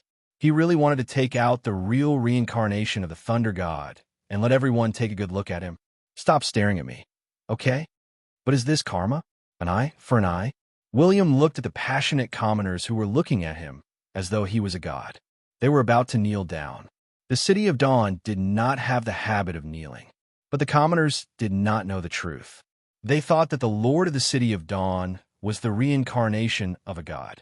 In the ignorant magical fantasy era, when the commoners saw the god, other than kneeling down, what else could they do to show their respect?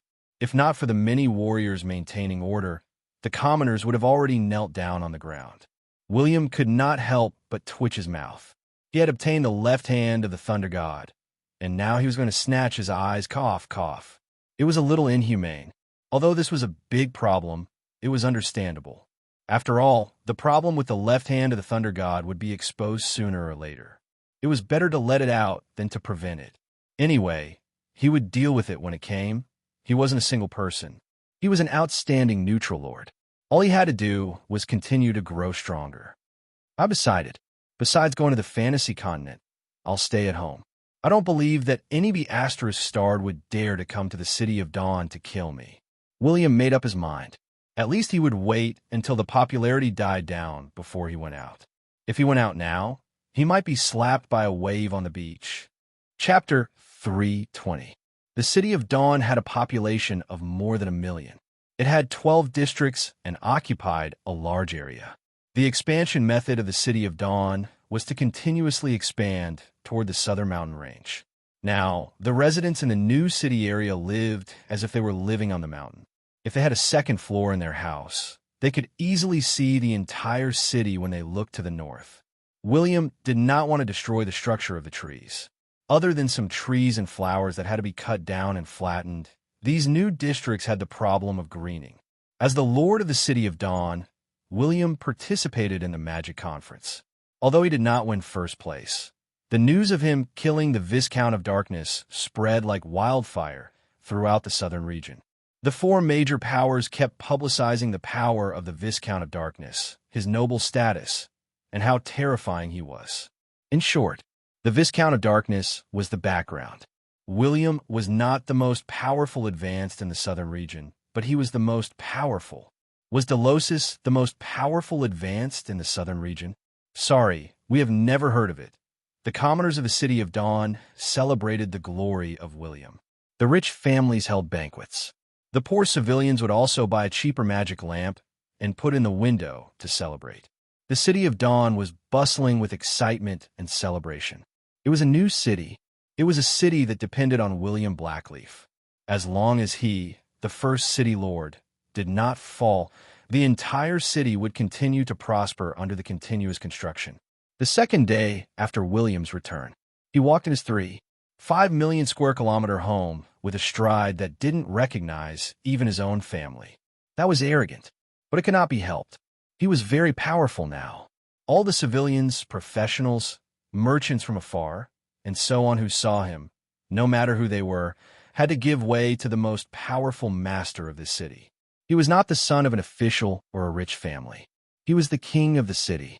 Even if the emperor came, he would have to give way to him, especially the commoners in the city. When they saw William, they kept calling him names. Greetings, Lord William. Greetings, Prince William. Heavens, the city lord, his royal highness, and the great dragon slayer have passed by my tavern again. Everyone, come and buy some drinks to celebrate, shouted the owner of the tavern, who happened to be beside the city lord's mansion. When a young man from outside saw William and heard the honorifics, he could not help but open his mouth and say, "Oh my God, is this the son of thunder? He looks so powerful." "Don't speak nonsense." His uncle hurriedly covered the little fellow's mouth and said in a low voice, "Son of lightning is a title given to him by some important figures. It is very likely that the city lord before us is the reincarnation of the god of lightning. You must not call him that, or else it will not be good if his highness dislikes you." The little boy nodded in confusion. He asked, "Uncle, why did we come to the city of Dawn?" "I'm here to look for a job. As for you, you're quite talented. Let's see if you have the opportunity to enter the Dawn Battle Energy Academy." The middle-aged man sighed. It was not easy to raise a child, especially one who had an affair. Chi Academy? The little boy widened his eyes. He was a commoner in the Black Lava Dukedom. Although it was not far from the City of Dawn, he had never heard of a Battle Energy Academy in the City of Dawn. It was a legendary academy. It only existed in night novels, such as Battle Energy Academies and Magic Academies. The little boy had only read a novel about Battle Energy Academies. Every time he flipped through the novel, he would think of the protagonist who was down and out but managed to become a legend step by step. He would feel his blood boiling. But those were academies that only empires and kingdoms had, the middle-aged man snorted. Not only the Battle Energy Academy, but also the Magic Academy. Wow, that's impressive. Should I study magic or battle energy in the future? Only God knows. But I heard that the city lord will be the dean of 2 academies. He will personally accept every student and choose their own academy. The middle-aged man's eyes were burning with passion. This was the main reason why he brought the little boy to the City of Dawn. Let's not talk about other things. No matter which academy the little boy entered, he would be considered a disciple of the City Lord of Dawn. There was no relation in terms of bloodline. But in the legendary continent, where the relationship between teacher and student was highly valued, the young men and women who graduated from the Dawn Academy would become the direct descendants of the prince. Their futures were limitless. At least they would not have to worry about jobs and raising a family. After all, for most commoners, they didn't want to become professionals for the sake of fighting and roaming the martial world or anything like that. Commoner professionals were usually very ambitious. Their initial goal was to earn money and let their families live a good life. Only by becoming more and more powerful would a professionist grow more and more ambitious. Of course, but this was only in comparison. For example, the advanced professionals in the City of Dawn felt that they were the best in the world. But if you were in a human empire, a high-grade profession was nothing. You wouldn't be able to give birth to too much ambition, okay? William had made use of this news when he returned to the City of Dawn the day before. This middle-aged man was able to learn this news on that day because he was originally an intermediate professional. Back then, he was a captain of a legion in the Black Lava Dukedom. But when the Black Lava Dukedom gave up its military power and William recruited its soldiers, he was not chosen by the City of Dawn because he was not talented enough. The middle-aged man returned home and opened a blacksmith shop. As for the child, he called him Uncle. Sigh. There was no need to mention the complicated relationship. Anyway, the middle-aged man would not let his son continue to be abused by that drunkard. He also did not want his son to live the rest of his life in the countryside. After all, The middle-aged man had seen the Dawn Army a few times, the military discipline, the neat formation, the indescribable equipment. He was so King awesome. Anyway, he knew that the future of the City of Dawn would not be too small. He had to join it as soon as possible. Otherwise, he would not even be able to afford the cheapest houses. As long as this child could enter the Dawn Academy and graduate successfully, he could join the Dawn Army or the Dawn Mercenary Team in the future.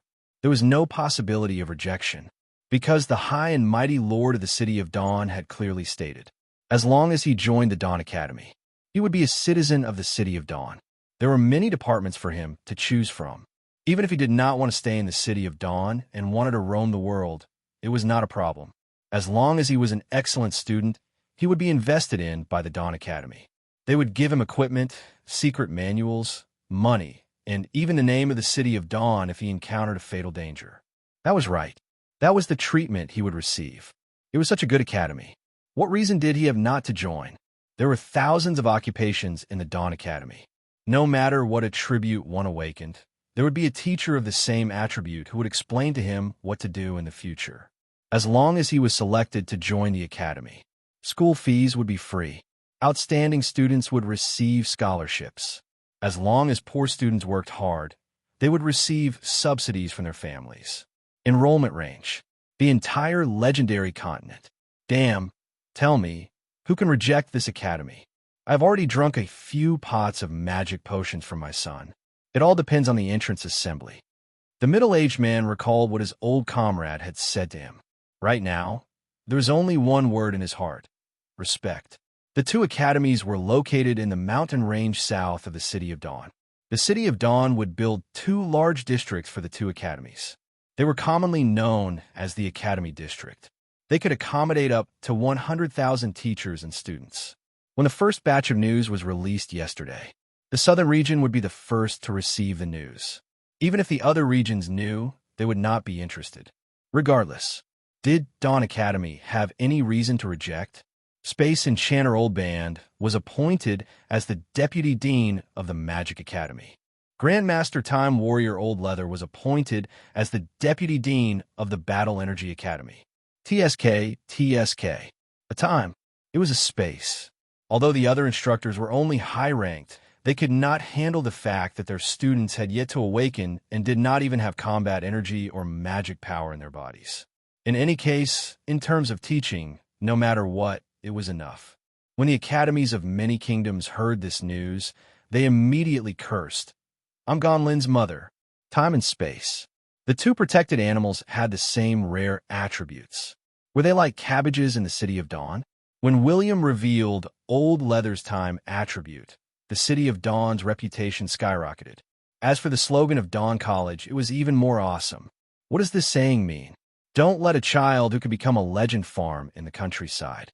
The Lord of the City of Dawn, the reincarnation of the Thunder God recognized by the four major powers, will personally determine the talents of every student. One sentence. You say I'm the reincarnation of Thor. Then I can see his talent. Don't ask why. It's useless even if you ask. Even if the players came, they would never know that when William's left hand slapped the NPC, he was actually using his insight. William walked to the door of the fortune-telling shop. He stroked his chin. Didn't you say that I'm awesome? If I don't make use of this opportunity to promote myself, I'll be letting down the four major powers. You say I'm the reincarnation of the Thunder God? Yes. I want to see if the reincarnation of the Thunder God can attract the attention of the main character professionals. D*MN, I'll make you suffer losses. If there are no accidents, as the first reincarnation of the god to be exposed, I'll cause a huge impact. Palace of Darkness, if I don't make you pan on the bed, I'll admit defeat. William snorted. How could he not be angry when he was being maliciously promoted? Because he could make use of this opportunity. He knew very well, no matter what the disadvantages were, as long as he could find an opportunity, this disadvantage could be treated as a fortuitous opportunity. The City of Dawn was not only recruiting students, it was also recruiting teachers and professionals from various professions. The occupation hall was still there, but this was not the main point. It was a place for the players to change occupations. Of course, If the players wanted to experience the 7 years of compulsory education in the magical fantasy world, it was not impossible, as long as they were given enough money. Even if William flattened the mountain, he could build a large college for the players. They could enjoy the benefits of having a small test every year and a major test every 3 years. Come in. Why are you standing outside? Oh, I was thinking of something, Creek. William pushed open the door and entered. Chapter 3:21. William pushed the door open and entered. Moses sat in the boss chair, while the black cat lay beside him. He stared blankly at the door, but his gaze was not on William. No one knew what he was thinking. William picked up a stool and sat down at the table. He waved his claws in front of Moses. Moses glanced at him and gave him a fake smile. What? You have time to come here today? Huh? William hummed 4 times. He felt that Moses's words were flawed. Why did it sound like he was acting coquettishly? However, William did not take it seriously. He pointed at the surrounding walls and said with a puzzled look, Why? The fortune-telling shop is closed. How are you going to survive? Didn't we agree that as long as my territory isn't destroyed, you'll stay here and die with me? Moses blinked, but his expression did not change. He thought of something and snorted. It's boring. I want to go out for a walk. Where are you going? I'll accompany you. William shrugged nonchalantly. It's business. Moses shook his head. The prince smacked the table arrogantly and said, What business? I'm the reincarnation of the Thunder God, the champion of the Southern Region Magic Conference. Who won't respect me? The black cat was startled. It glanced at William with disdain and strode away. Gosh, don't stop me. F***, don't stop me. Don't stop me. I have to kill this cat and eat its meat today. William rolled up his sleeves and walked over. Moses only sneered. He wanted to see how William would kill the cat. Sigh, that's boring. Tell me what you have to say. You've helped me so many times over the past few years, and I'm not an ungrateful person. Don't worry about whatever mountain of daggers or sea of flames. I'll accompany you. When Moses heard William's shameless bragging, he couldn't help but want to laugh, but he held it in.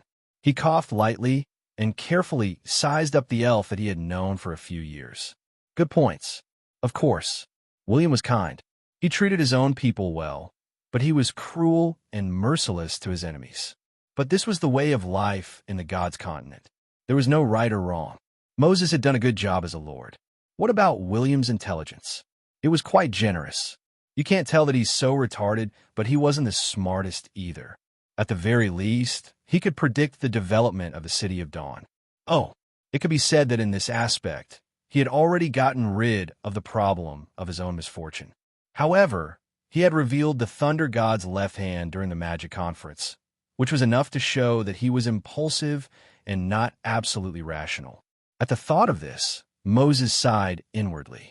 If he had been absolutely rational, he wouldn't have ended up like this. Humans, elves, and harpies, even gods with endless lifespans. There were also times when he would lose his rationality and rage. When William said that he wanted to accompany him to settle some important matters, Moses was touched. Regardless of whether the little fellow in front of him was speaking the truth or not, he was able to say it. More importantly, he knew William's character. As long as he said it, if he really wanted his help, then he would definitely do it. Even if he had to climb a mountain of swords or plunge into a sea of flames, he would still do it. But what's the use of you going? Digging tunnels? Moses was a little helpless. With William's combat power, he could only dig tunnels. William looked at Moses indifferently. He really did not want Moses to go out now. He understood. Moses would not die easily. Even in his previous life, he had not received news of his death. But if he attacked the magic sanctuary, if he was not careful, there would be problems. The butterfly effect caused by William had allowed Moses to break the seal a few months in advance.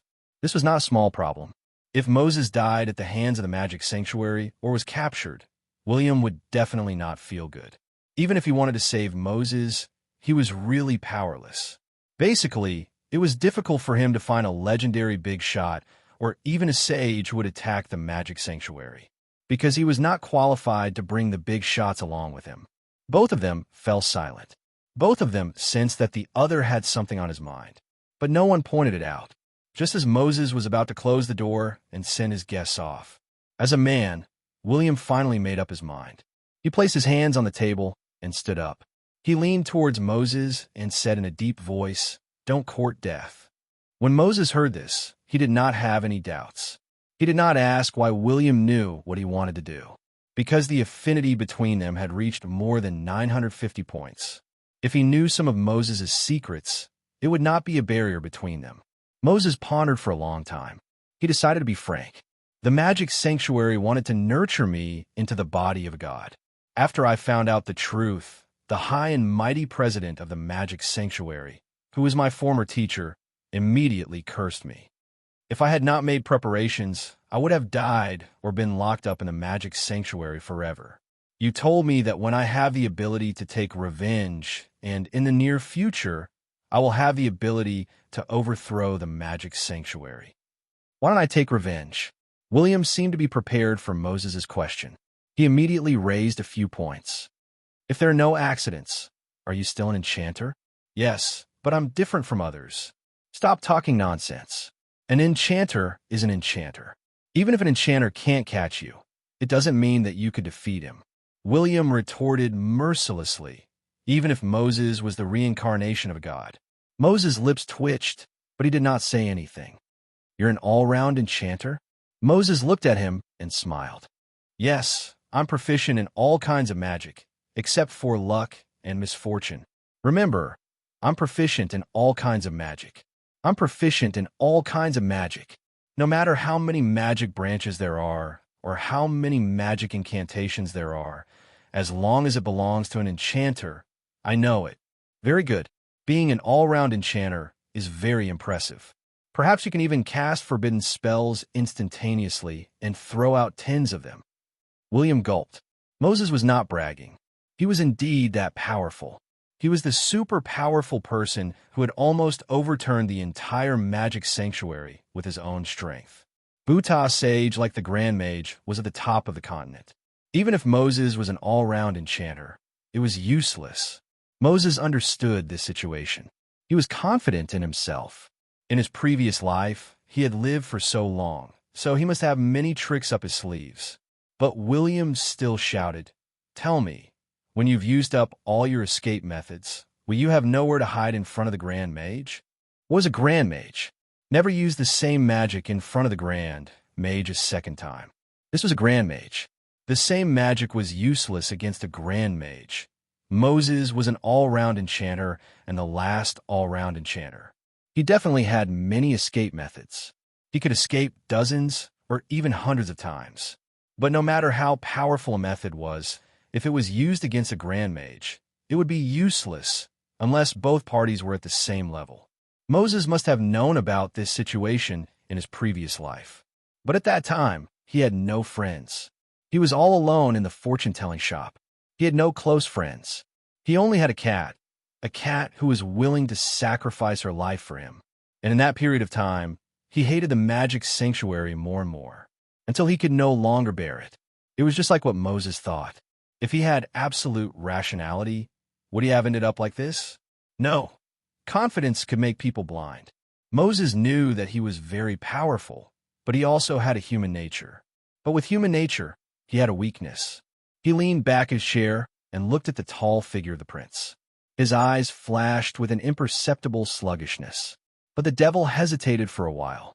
He did not intend to deceive William, so he could only nod helplessly. Yes, in front of the Grand Mage's eyes, magic below the sage level will not be effective. Perhaps the Grand Mage will not be able to learn the magic at first glance, but they can see through the structure of the magic. Unless we keep using new magic, then why don't you wait? William heaved a long sigh. He did not give Moses a chance to speak. He said, "Your enemy is the magic sanctuary, and so is mine. When they tricked me at the magic conference, I knew it clearly. But I know that I'm not strong enough, so I endured. I was wondering if I could ask you to help me deal with the magic sanctuary.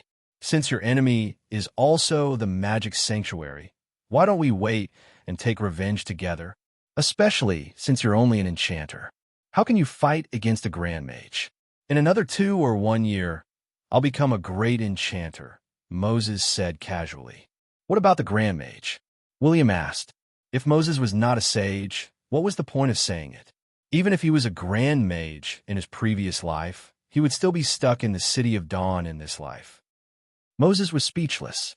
He did not know when he would become a sage. Although it would not take a long time, it was not something that could be achieved in just 2 or 3 years. But some of William's words made Moses a little suspicious. Wasn't this guy in front of him too calm? He had revealed so many secrets, but Moses did not even have a shocked expression. Could it be that I really made a mistake? Were Moses the reincarnation of a god? That was not right. There were only so many gods. Moses did not have someone like Moses. Moses did not have the title of the shameless god. William did not know what Moses was thinking, but from the look in Moses' eyes, he knew that Moses was muttering something bad about him. The corners of William's mouth twitched as he said, "Let's put it this way. Don't be impatient. I'll fight against you in the magic sanctuary. Isn't it just 1 or 2 grand mages? When I become a sage, I'll kill them with 1 punch." Heh.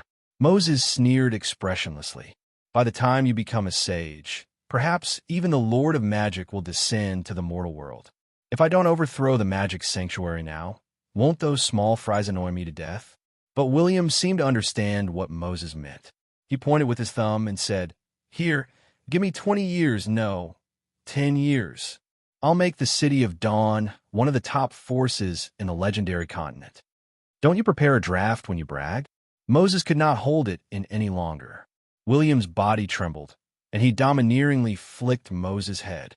Before Moses could get angry, William quickly laughed and said, "Don't I have you? As long as you fully support me, I'll use everything I have and even make use of those immortal chosen ones. The 4th era belongs to us. Brother, believe me, when I grow up, you just have to cheer me on. Leave the rest to me." After hearing William's last sentence, Moses' body trembled. Gosh, even the god of war did not dare to say this in front of Moses. Where did William get his courage from? But why? Moses wanted to agree to him. William slammed the table again and said in a deep voice, "It's settled. Even if you don't agree, you have to agree. Tomorrow, bring me to the temple of the thunder god and dig out my eyeballs." William looked at the dazed Moses and roared angrily, "Hey, did you hear that? Oh, that's settled. I'll make a move first." William pretended to be fearless and left.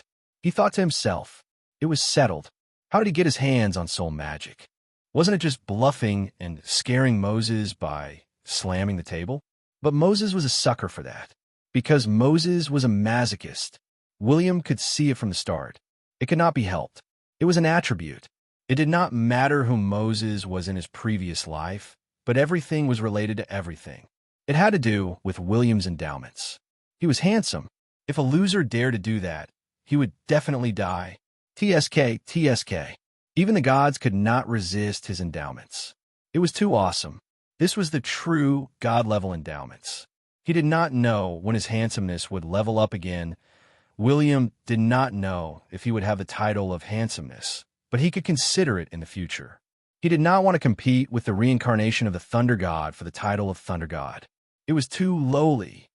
Chapter 3:22. William returned to the City of Dawn after the Magic Conference. William used 2 days to settle 2 important matters.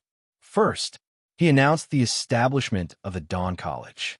Second, after years of flirting with Moses, he had finally resolved the masochist Moses' desire for revenge.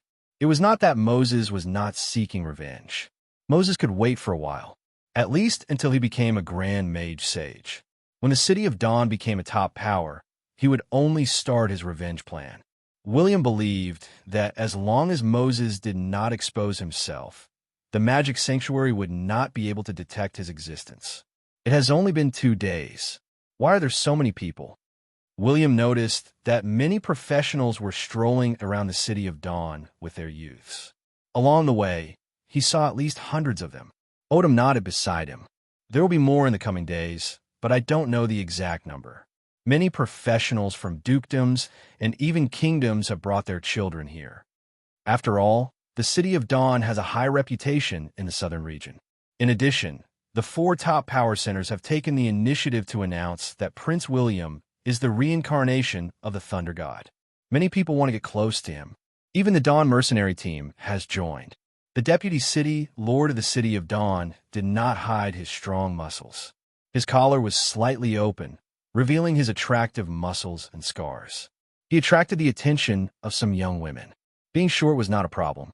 Being short and fat was not a problem either. It was fine as long as he could last long enough. Especially with such a small stature, there might be a different kind of excitement. Although Odom was a dwarf, he was not only good-looking, but he was also the Deputy City Lord of the City of Dawn. He was one of the most powerful people in the City of Dawn. If some women who had never seen the world saw his little treasury, it would be enough to dazzle their eyes, of course. As the Deputy City Lord, Odom liked to show off his muscles, but he was not a very casual man. William had secretly observed him. He had rejected the seduction of some beautiful young women many times. Oh, they were the kind of young women whose husbands had died in battle. In this kind of seduction situation, William had also given orders so no one would deliberately interfere. He even supported them to remarry, have children, and take care of the children. After all, this was a normal physiological reaction. But William discovered a little secret of Odom. This guy wasn't someone who could endure. Instead, he was secretly keeping a petite young human woman, the kind that was quite good-looking. Every time he went on a date, he was always sneaky. If Ollie had not reminded William, he would not have known that Odom had such a hobby. But he's very loyal, William muttered to himself. What? Odom raised his eyebrows, and his chest muscles trembled. I feel like you're talking about me. So he decisively changed the topic and said, Thank you for the magic conference. This is nothing.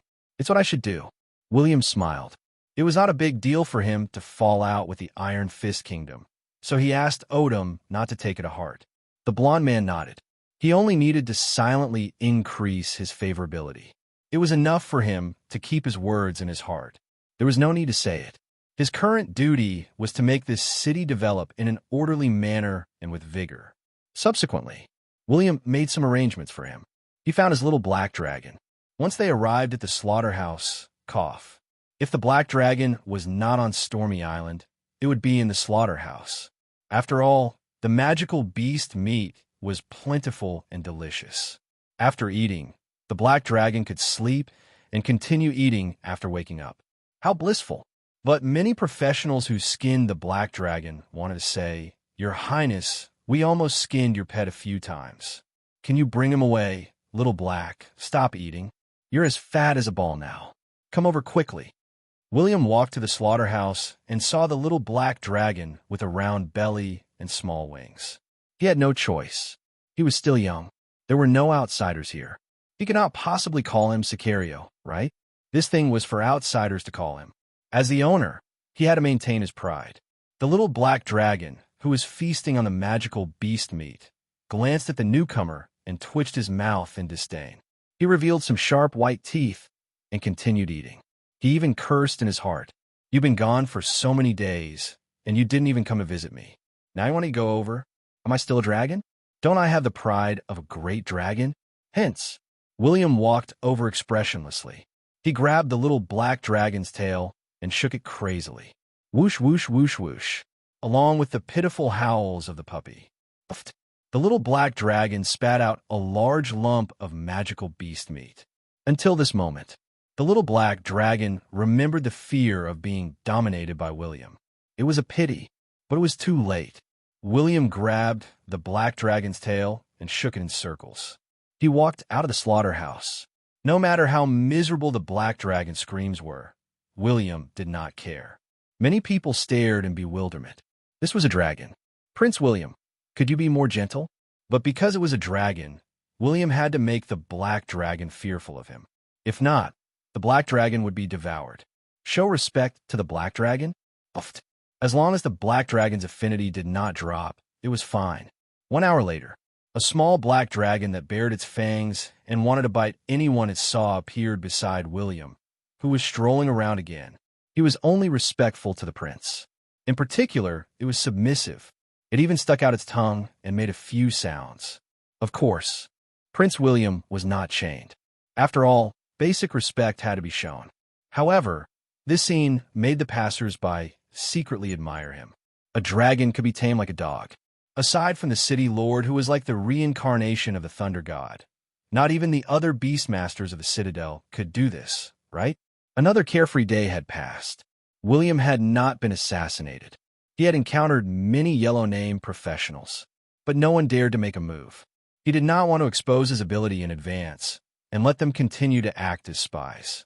Since he had thrown the bait, William would not reel in the fishing rod unless he caught a big fish. He wanted to see exactly how many people, how many forces, and who wanted to kill him.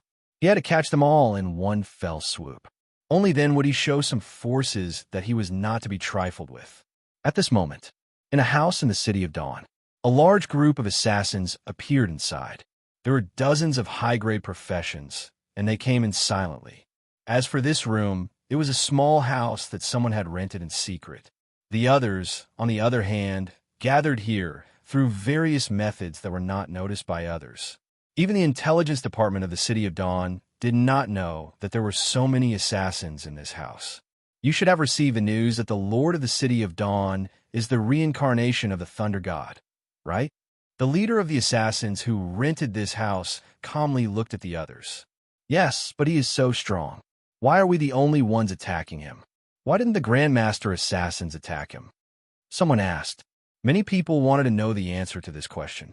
The leader of the assassins sneered. You seem to have forgotten the rules of the organization. We are only responsible for attacking. We are not responsible for asking questions. Have you forgotten the rules? What do you want? The assassin who asked the question felt a chill in his heart.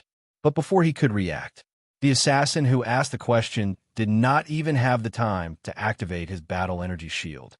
A ray of black light flashed in front of him. Then, he opened his mouth dryly. A bloody wound appeared on his neck. The moment his head hit the ground, it had already been sucked into a space ring. Then, his corpse disappeared in front of the others. Not a single drop of blood fell on the ground. The best way to not leave any traces was to prevent the dead from touching the ground. The leader of the assassins put his short knife back into the scabbard and said coldly, I can explain to you, but you can't ask.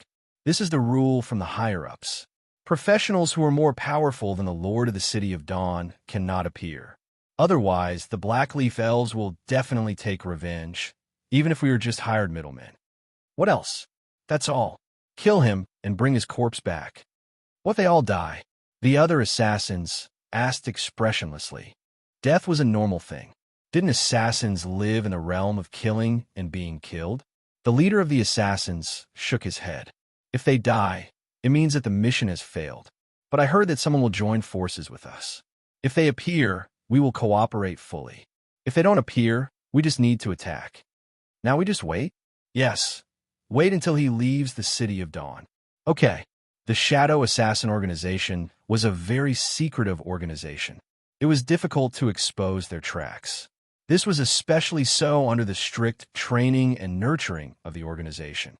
When faced with a mission, everyone had sufficient mental fortitude. Even if it was a suicidal attack, they could still do it. Besides sages, the Shadow Assassin Organization dared to kill anyone. So if someone really wanted to kill William, it was a good idea to look for the Shadow Assassin Organization. But no matter how powerful the assassins were, they did not dare to kill their way into the City Lord's mansion in the City of Dawn, where there was a space enchanter. One of the more important pieces of information was this. They knew that William was blind and could not see anymore. The current Lord of the City of Dawn had to be at his weakest. If they wanted to kill him, it would be the best opportunity to do so before his eyes recovered. Especially, they knew that William had a habit. Every time he returned to the City of Dawn, he would go to Stormy Island to take a look.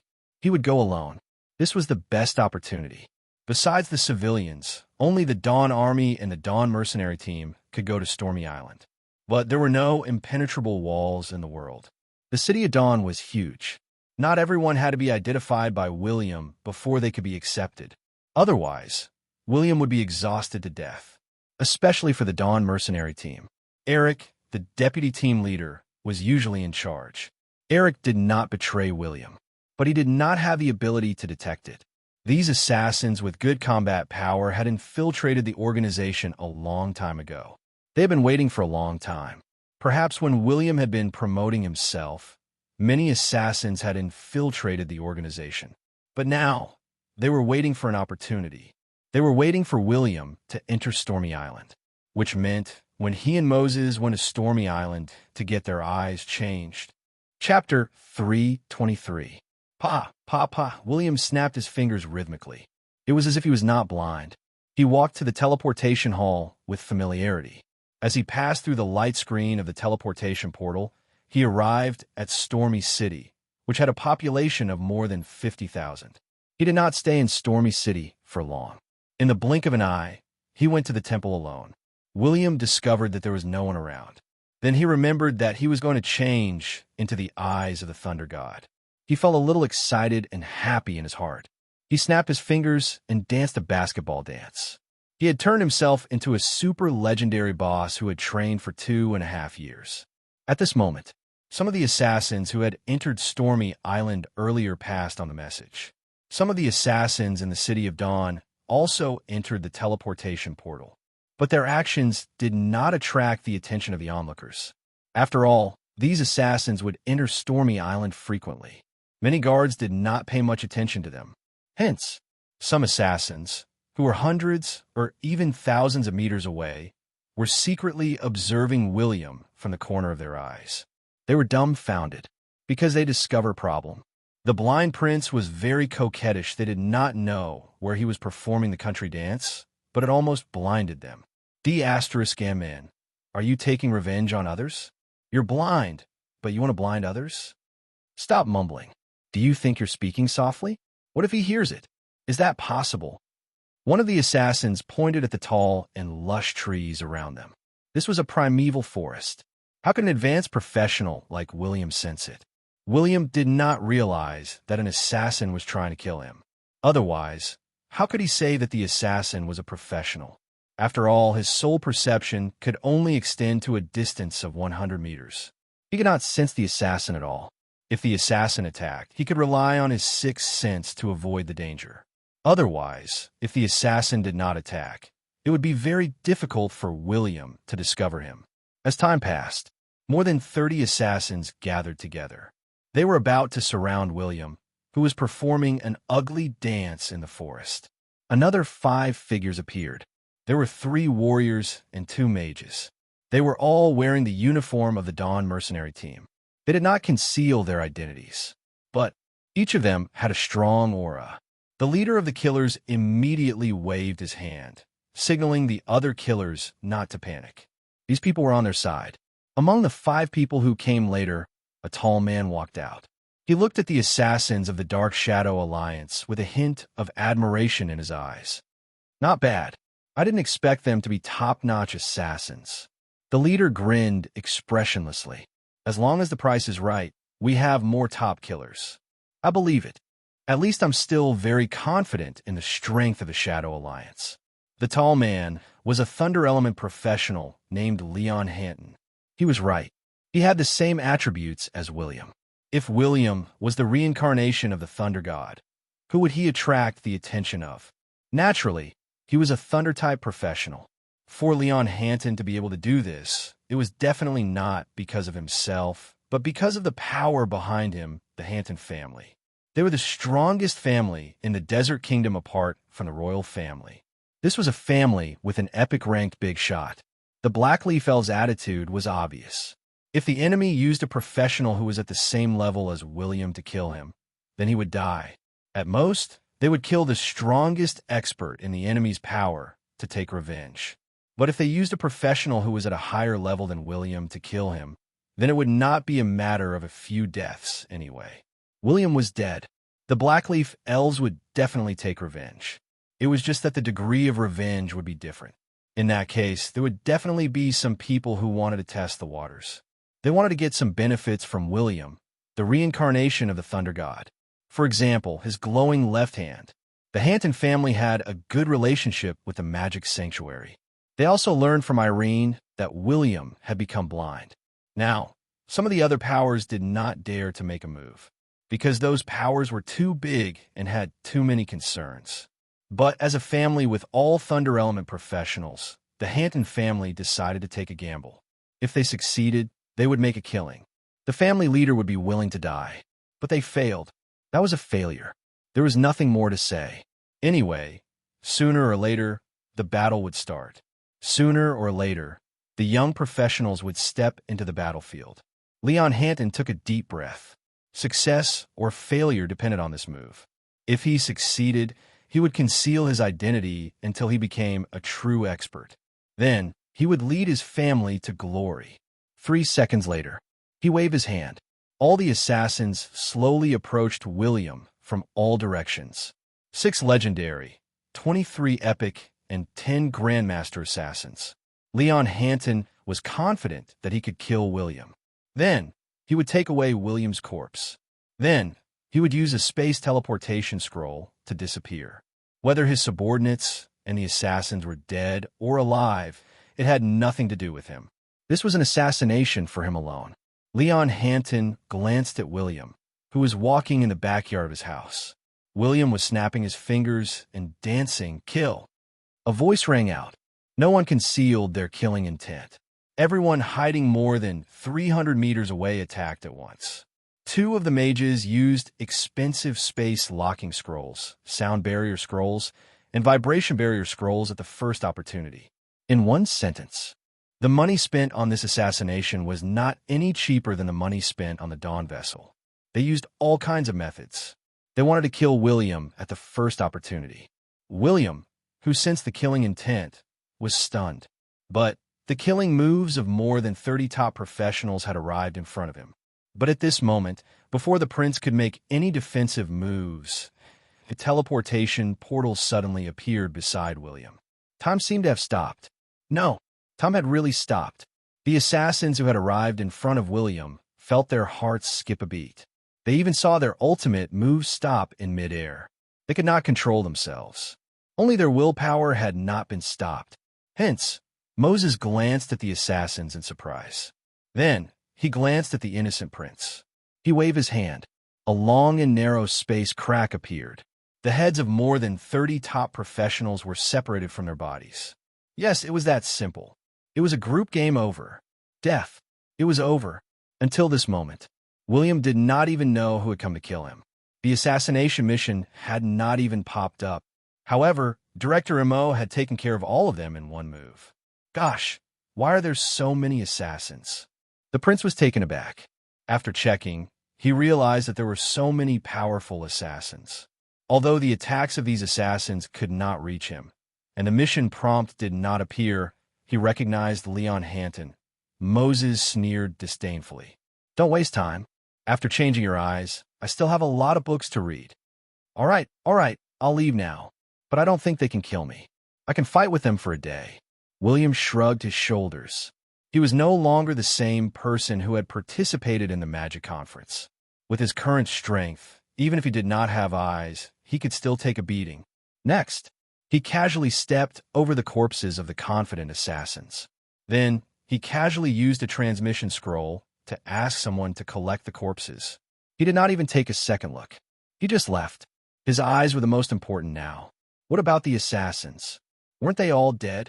He also knew who the assassin was. Was this the first wave of assassinations? They were so weak. It's completely different from what I expected. William shook his head helplessly. Was his reincarnation of the Thunder God that unattractive?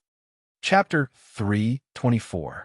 A group of incompetent and idiotic killers could not affect William's good mood at all. He and Moses walked all the way to the door of the temple. There were more than 300 guards guarding the temple. Among them, there were 2 advanced professionals.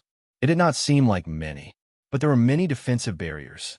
As long as there were not many Grandmaster professionals attacking, they would have a chance to pass the message. When one of the advanced guards saw William, he carefully checked his identification. Both of them exchanged some secret signals. Then, the guard respectfully bowed and made way for William to pass through the door of the temple. "Oh, the inspection is quite strict. Even a city lord like you needs to verify your identity?" Moses asked as he walked beside William. William took out pieces of magical crystals and placed them on the door. He nodded and said, "That's for sure. If someone disguised as me and barged in, it would be a huge loss. I'd rather come here and spend 180 mana stones than let an outsider go in and pick the peaches." Although it was 180 magical crystals, they were worth more than 500,000 gold coins. But he would rather waste some of them than give an outsider a chance to enter. The magical crystals emitted visible energy that was quickly transmitted into the temple. There was a clicking sound. The metal door, which was about 5 meters tall, slowly opened with a loud rumble. "Let's go." William looked up at the pitch-black tunnel. He was about to enter with Moses. But who would have thought? Moses seemed to be more familiar with the place than William. He walked in front of Moses. As he walked, his fingertips gently brushed across some murals, runes, patterns, and words on the tunnel walls. In the next second, all of these items radiated with colorful light. Some murals even became lively. As for the words and runes, they seemed to be freed from the restraints of the walls. They became little elves that circled around Moses, especially the murals that recorded the mythological era. They seemed to have become real scenes or something similar to a water mirror. They appeared in front of William's eyes. William could not help but widen his eyes. He had seen these murals many times, but he had never been so excited like today. He was cheering for the new power. What is this? The origin of the birth of a race. William was staring at one of the pictures when Stasi suddenly snapped his fingers. Everything in the passageway dimmed. Prince William glanced at him expressionlessly. However, he noticed the serious expression on Emoji's face and knew that it was not the time to use his masochistic skills. He decided to continue walking forward obediently. After all, they were humans. You need a pair of eyes that can assess the situation. Although William was blind. However, his mind was as clear as a mirror. He knew that if he dared to posture now, Moses would definitely beat him up. Otherwise, why would the eyes be the window to the soul? He could only be blind. Only then could one open the window to the soul. Don't ask if it's true or not. If you do, you're an idiot. The two of them walked all the way to the lightning divine hall. In an instant, it was ablaze with lights. The entire shrine shone with light once again. The statue of the thunder god, which was more than 100 meters tall, was at the very center. His body was constantly flowing with electricity, and he was as majestic as a mountain. "Moses, do you see the eyes? Can I use them?" William had been here twice, but he did not get close to the statue of the thunder god. There were two reasons.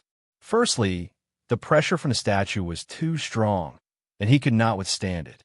Secondly, there was an invincible traitor of the gods trapped near the statue.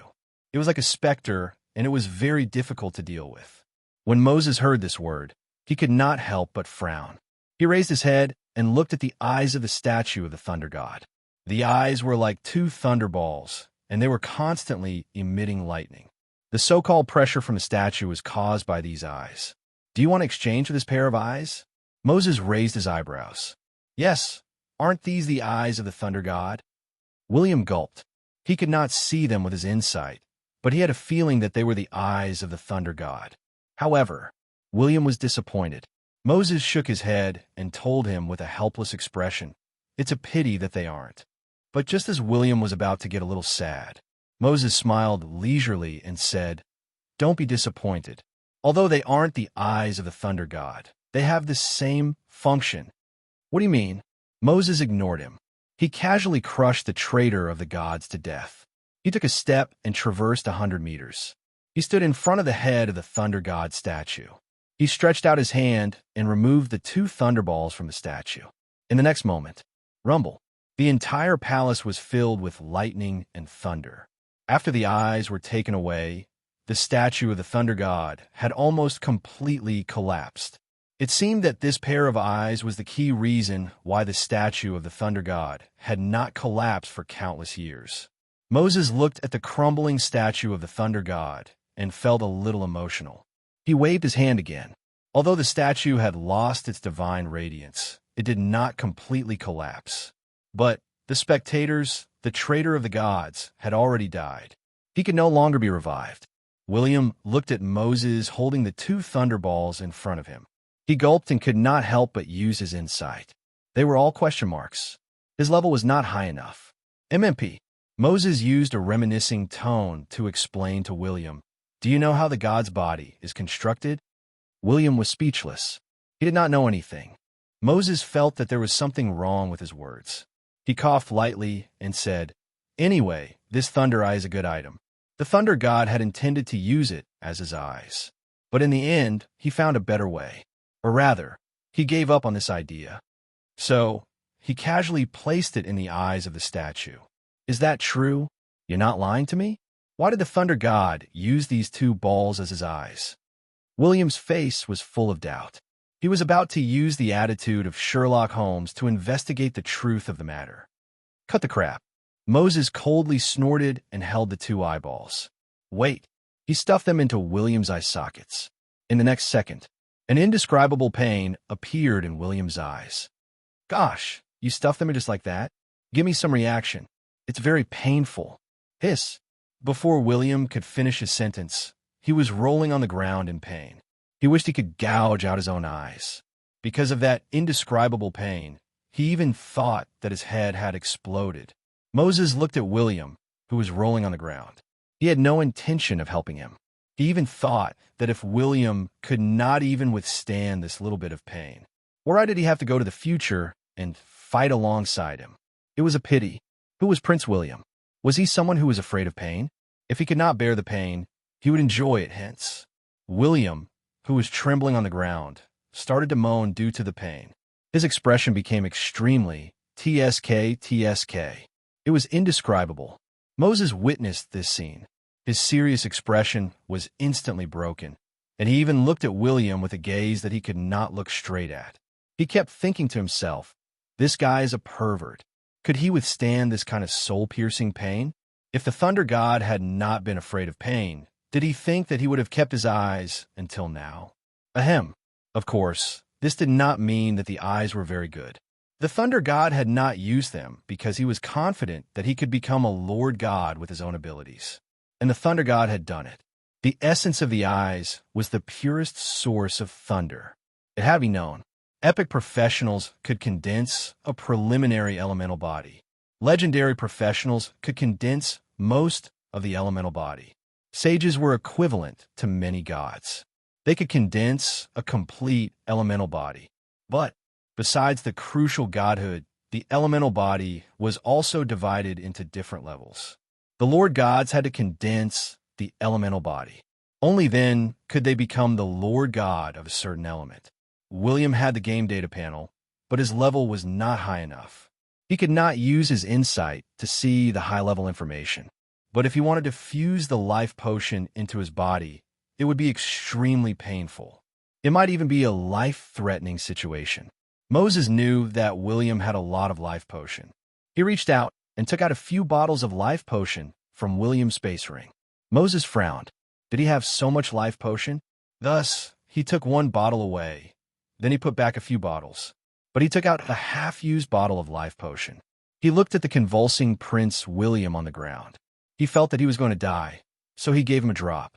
So, time passed slowly. Money was flying away with the wind. It could not be helped.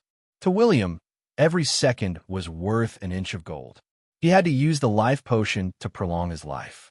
There was no more extravagant method than this. Since Moses dared to do this, he knew that William would not die. Half an hour later, Yizichin looked around. Using a drop of life potion every minute, William finally ended the indescribable torture. William finally ended this indescribable torture. When he opened his eyes for the first time, countless electric currents filled the surface of his eyes. Buzz.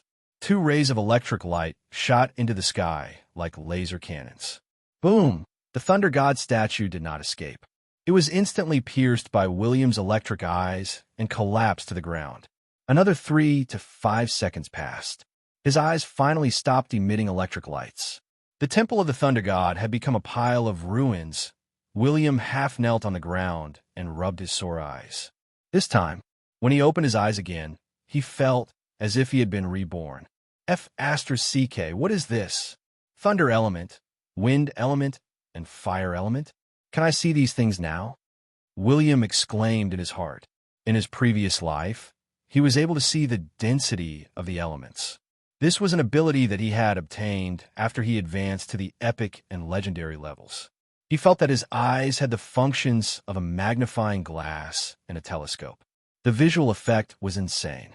It was comparable to the Huawei P300 at the beach.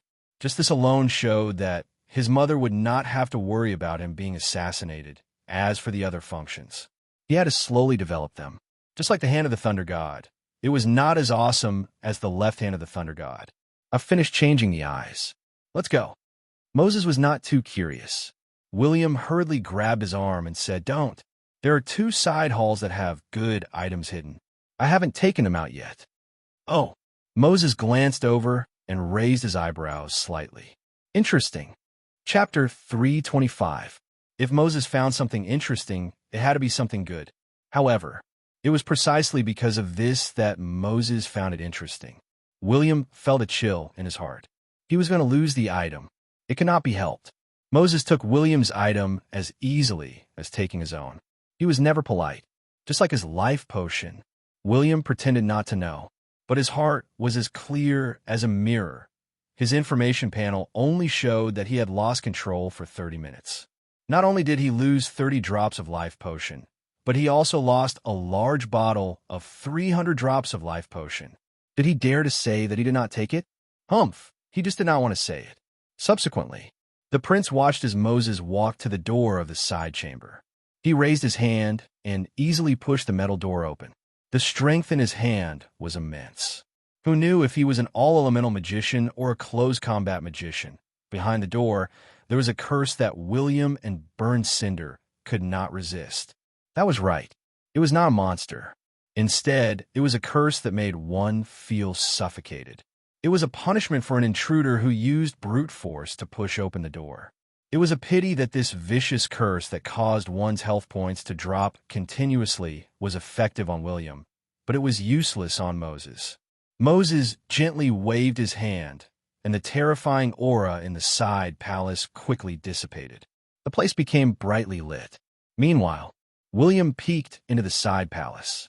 Gosh, Moses glanced at William's head. The city lord grinned and walked out handsomely. He coughed and said, "Why does the Thunder God Temple have so many books? Are you curious?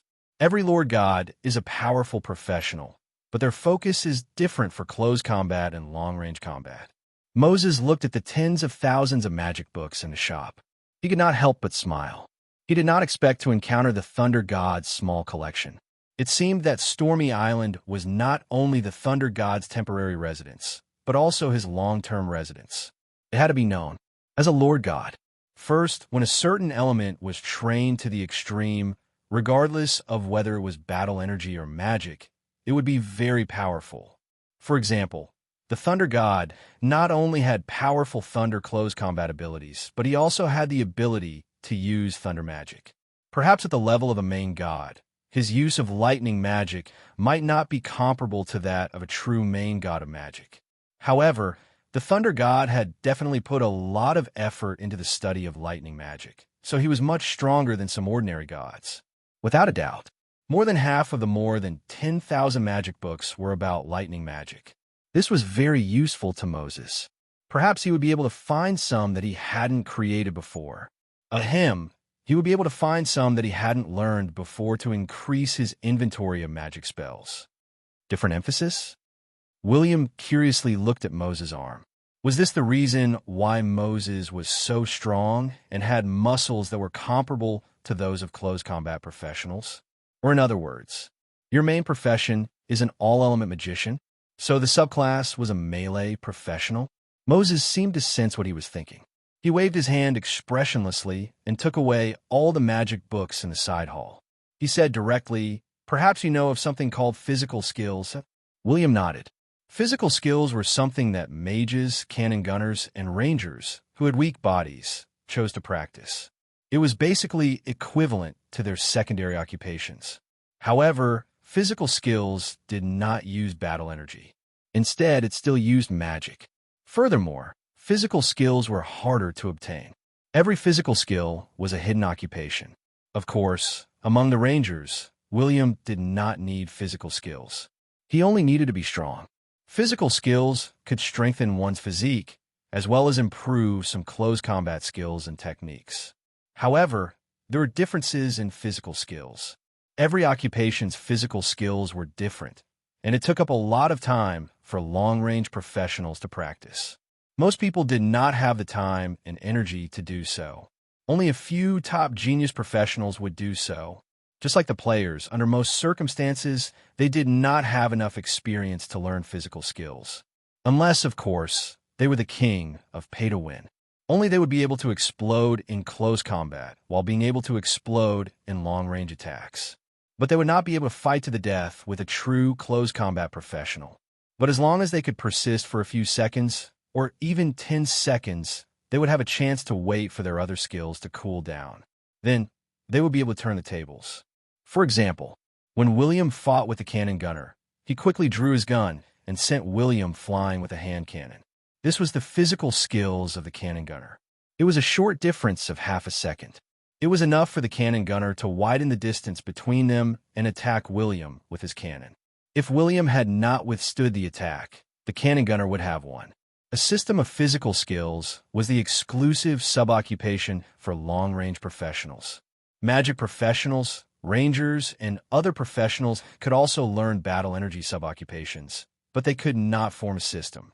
They could only be combined with skills. Each had its own advantages and disadvantages. What about Moses? If there were no accidents, the physical skills of the magic professionals should have been created by him, right? He seemed to be an enchanter, but one could definitely see him as a warrior.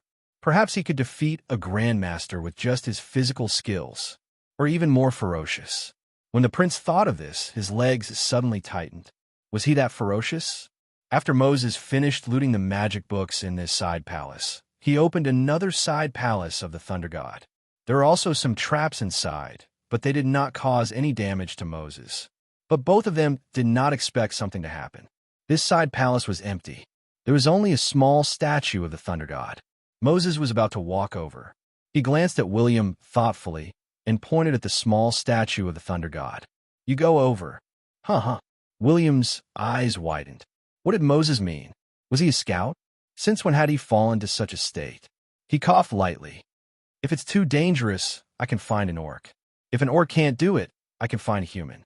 My uncle Lautner is very resistant to beatings. Don't talk nonsense. Just go over." The thunder god seems to have left behind some words or inheritance. However, it can only be activated by a thunder-type professional. I can also use thunder-type magic, but it's not necessary. Moses explained and pushed William, who was preparing to go over. When William was within 3 meters of the small statue of the thunder god, buzz, buzz, buzz, streaks of lightning emitted from the statue. In an instant, William's connection with Moses was cut off. A terrifying thunder barrier was formed.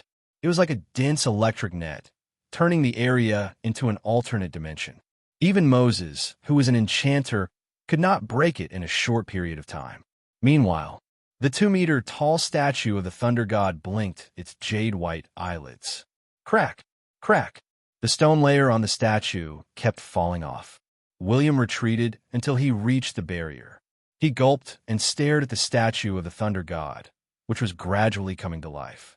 Damn, what's going on? Didn't he leave behind a conversation?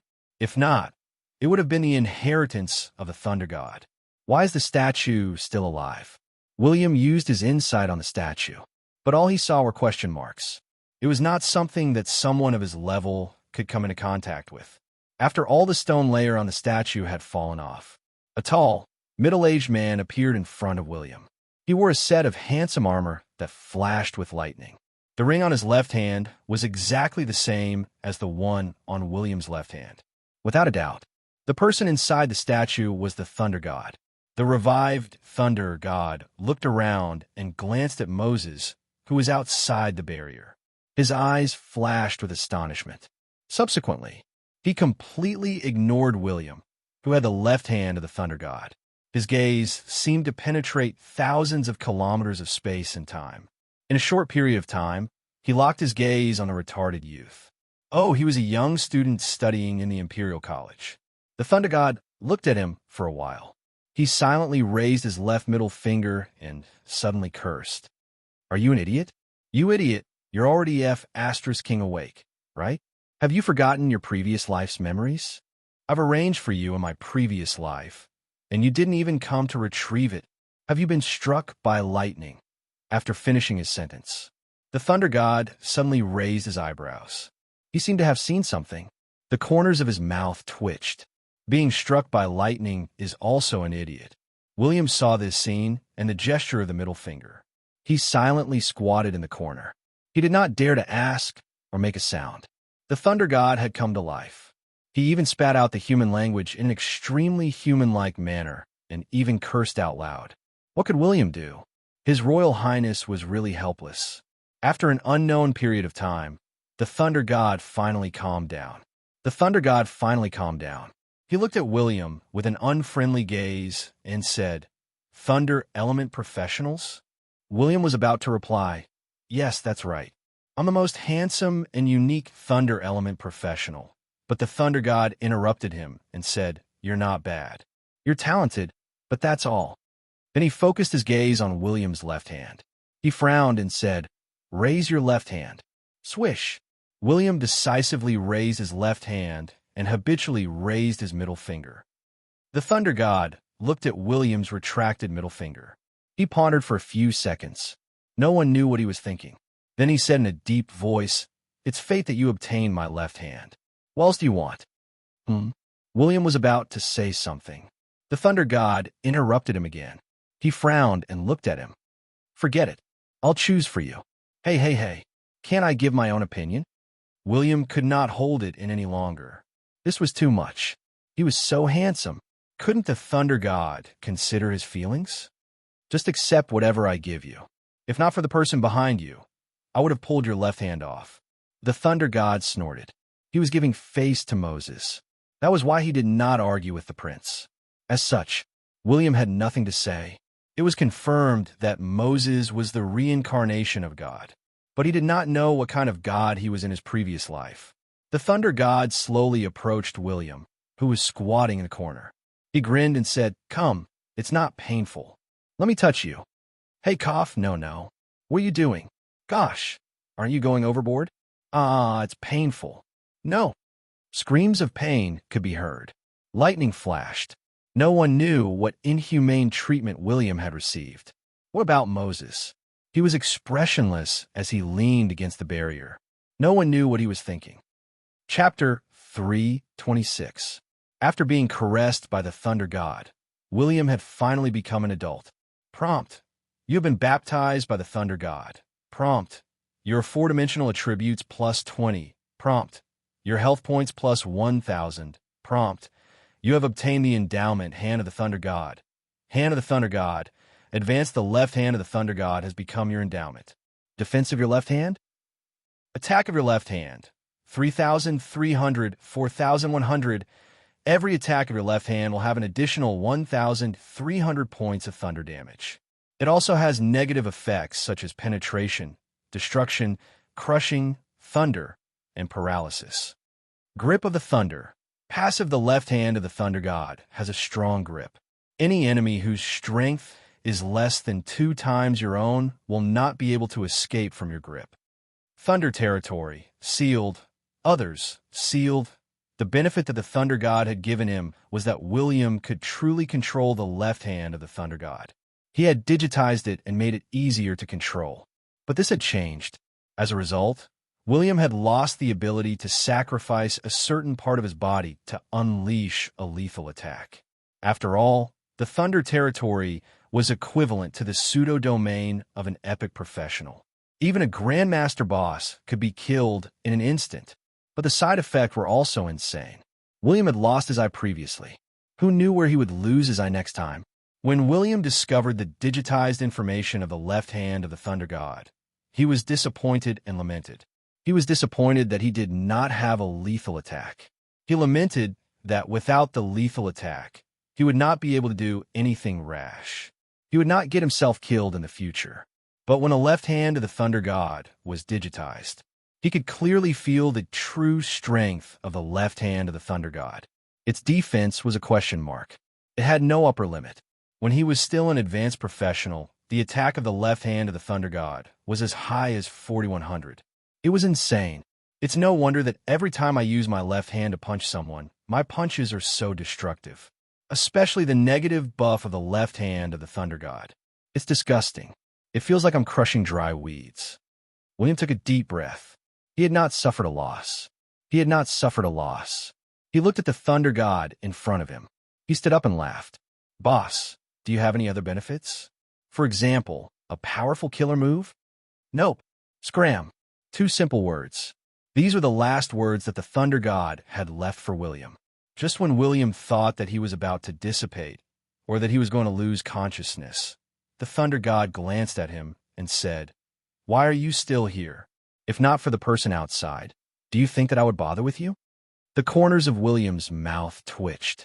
He patted the magical barrier with the back of his hand. Lightning flashed and thunder roared. William's body started to emit smoke as he coughed. "I can't get out." The thunder god waved his hand and dispersed the lightning barrier. He looked deeply at Moses and hesitated for a long time before saying, "You've changed. You've changed so much that I almost couldn't recognize you." "Yes," the king replied. "Moses, yes. Weren't you flat-chested back then?" Bang, bang, bang, bang. When Moses heard this, he immediately unleashed a series of powerful attacks at Thor. Thunder God was. Moses, who Moses God was not. Moses, who William thought was about to dissipate, not only had a physical body, but he was also very powerful. He waved his hand, and all the magic was reduced to green smoke. Then he looked into Moses' eyes and said, "You don't have much time to become stronger. I don't have much time either. My reincarnation doesn't want to inherit the things of my previous life. You seem to be the same. Otherwise, you wouldn't be an enchanter. Did we change after reincarnation? Or has the world changed?" William gulped. He squatted in the corner like a mascot. His eyes did not move. He had completely regarded himself as the 4 of them. Moses glanced at him and then at the thunder god. "Everything has changed.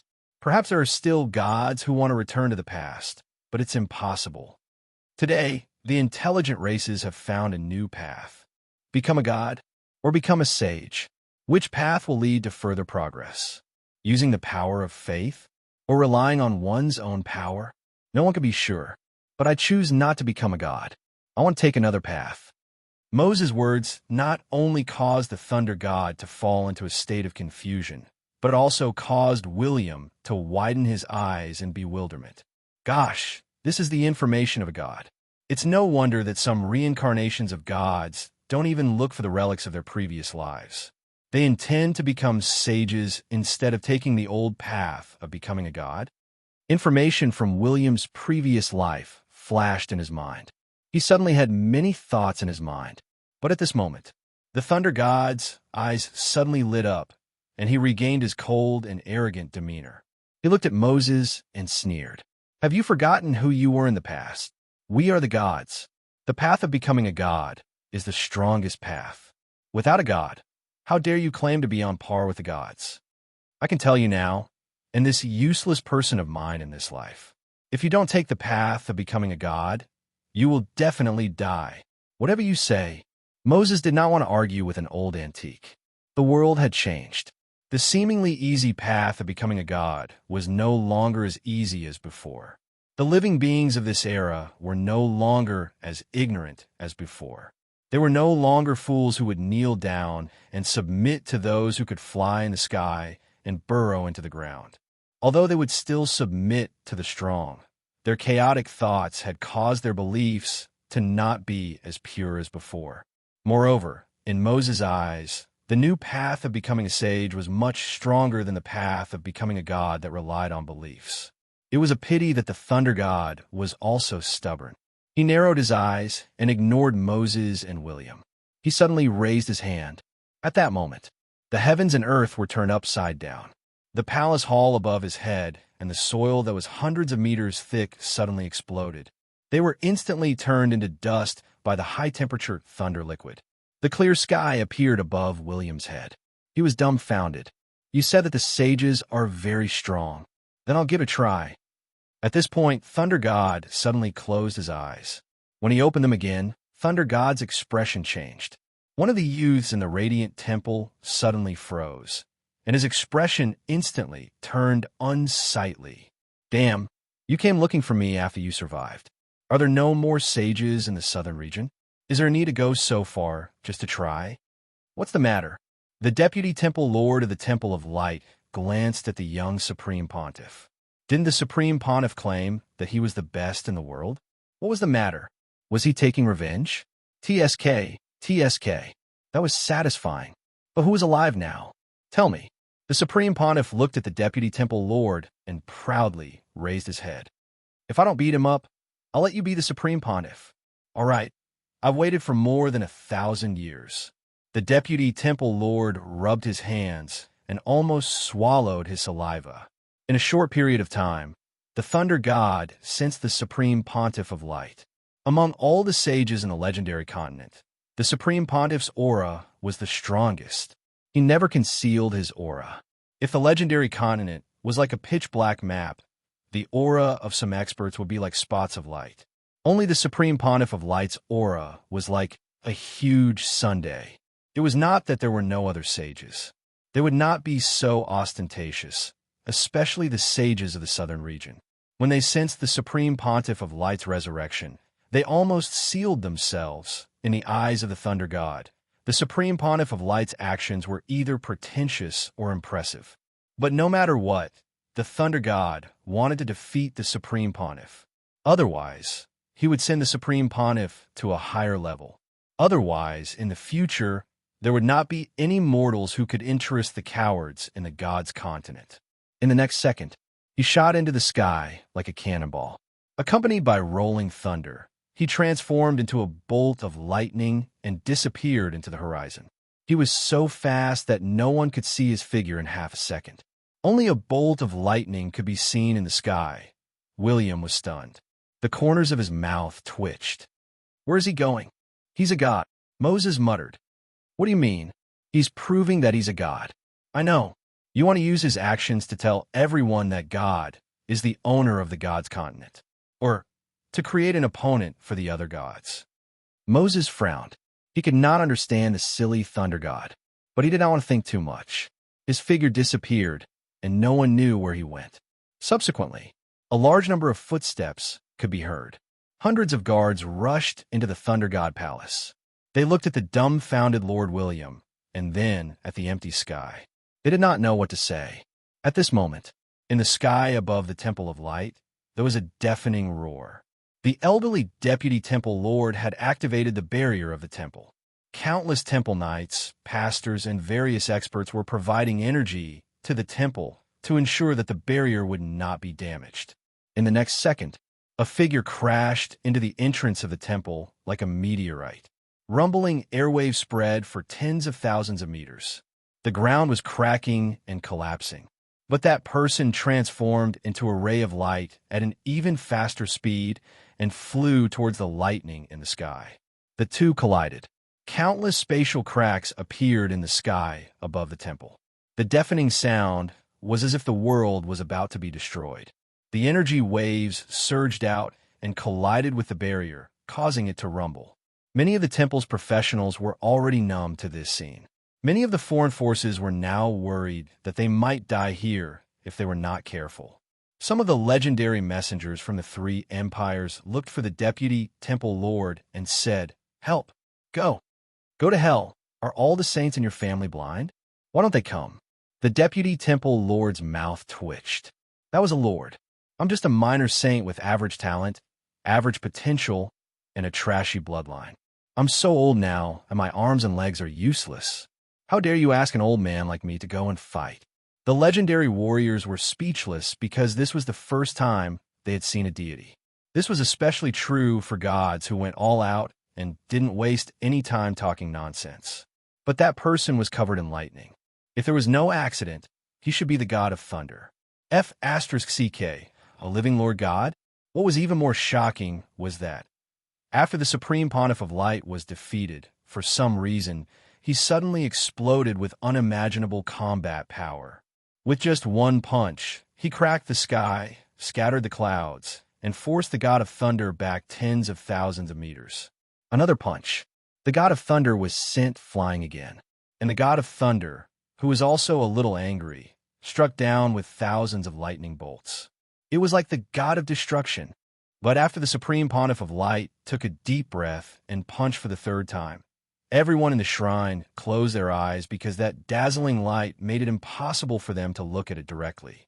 Bang! There was a deafening sound. The sky seemed to have been hammered, forming a huge door. That was the door to the realm of gods. Afterward, everyone then realized the god of thunder was gone. The door to the realm of gods was closed. Right then, this extremely young Supreme Pontiff of Light asked the entire world in a calm voice, "Are there any other deities? If there are, I'll send you home." The entire legendary continent. There was complete silence. Hence on this day, the aura of the Supreme Pontiff of Light kept increasing, as if a real deity had descended, until he was invincible in the world. Until he was invincible in the world. Chapter 3:27. The news that the Light Pope was invincible in the world. Within a short period of time, the news had spread throughout the entire legendary continent. Then, with the speed of a hurricane, the professionals from other continents also knew about this news. The Holy Father of Light versus the true God of Thunder. The former punched open the gate to the realm of the gods with 3 punches, forcing the god of thunder back to the realm of the gods. Thor? This was a sovereign. In fact, many people did not believe this news. He also didn't believe that the Holy Emperor had the power to fight against the main god. But he didn't. Maybe there is now. The thunder god that William and Moses had awakened was only a clone of the real thunder god. Even if it was sent to the god realm, it would disappear sooner or later. As for the thunder god's true strength, naturally, there was a huge gap between them and true sovereigns. However, the key was that the Light Pope had the belief that he was invincible in the world, and he was only one step away from stepping into a higher realm. Thunder God could tell. This belligerent fellow intended to kill the Light Pope or help him reach a higher realm. That day, the Holy Father of Light's aura grew stronger and stronger. Regardless of whether he stepped into the realm of the Lord God or not, he was still invincible in the world. That was because the God of Thunder was not just a simpleton. He had a great deal of loathing for the over-gods and gods who were still alive. He thought that if he could not kill the Light Pope, he would give the Light Pope a chance to prove himself. He wanted him to defeat this former main god and make him even stronger. In the future, it would cause some trouble for the descending sovereigns. Now, the mentality of the big shots of the entire world had changed. As for the so-called God realm, it was the same for the over-gods and gods who were unable to descend, of course. These things had nothing to do with William. Even if the sky collapsed, there would be a big boss to hold it up. A little brother like him only needed to continue being a salted fish. The most important thing was the appearance of the Thunder God's doppelganger made others suspect that William was the reincarnation of the Thunder God. They felt that the Lord of the City of Dawn was using his identity as the reincarnation of the Thunder God to deceive others. But this was exactly what William wanted. After all, it would reduce a lot of trouble. Right now, he was packing his luggage and preparing to head to the fantasy continent. Ever since the day the Thunder God's doppelganger was revived, the prince had not seen Moses again. Moses locked himself in the fortune-telling house all day and refused to see anyone. Even a handsome man like William was no longer attractive to him. Hence, 1 month after the end of the Magic Conference, he officially embarked on a voyage to the fantasy continent. And the one who came to pick him up, it was a gigantic heaven-devouring whale that was 10,000 meters long. The millions of people in the City of Dawn opened their mouths wide when they saw the giant creature descending from the clouds. They wished they could stuff an egg into their mouths. F***, how does he fly without wings? Brother, you don't understand. It's magic. When William heard the conversation beside him, he couldn't help but twitch his mouth. Then, he said to his many subordinates whose faces were swollen, "I'm leaving. Take care of the house." Yes, your highness. Burn Cinder, Diablo, Lautner, Violent Dragon, and the others were all listless.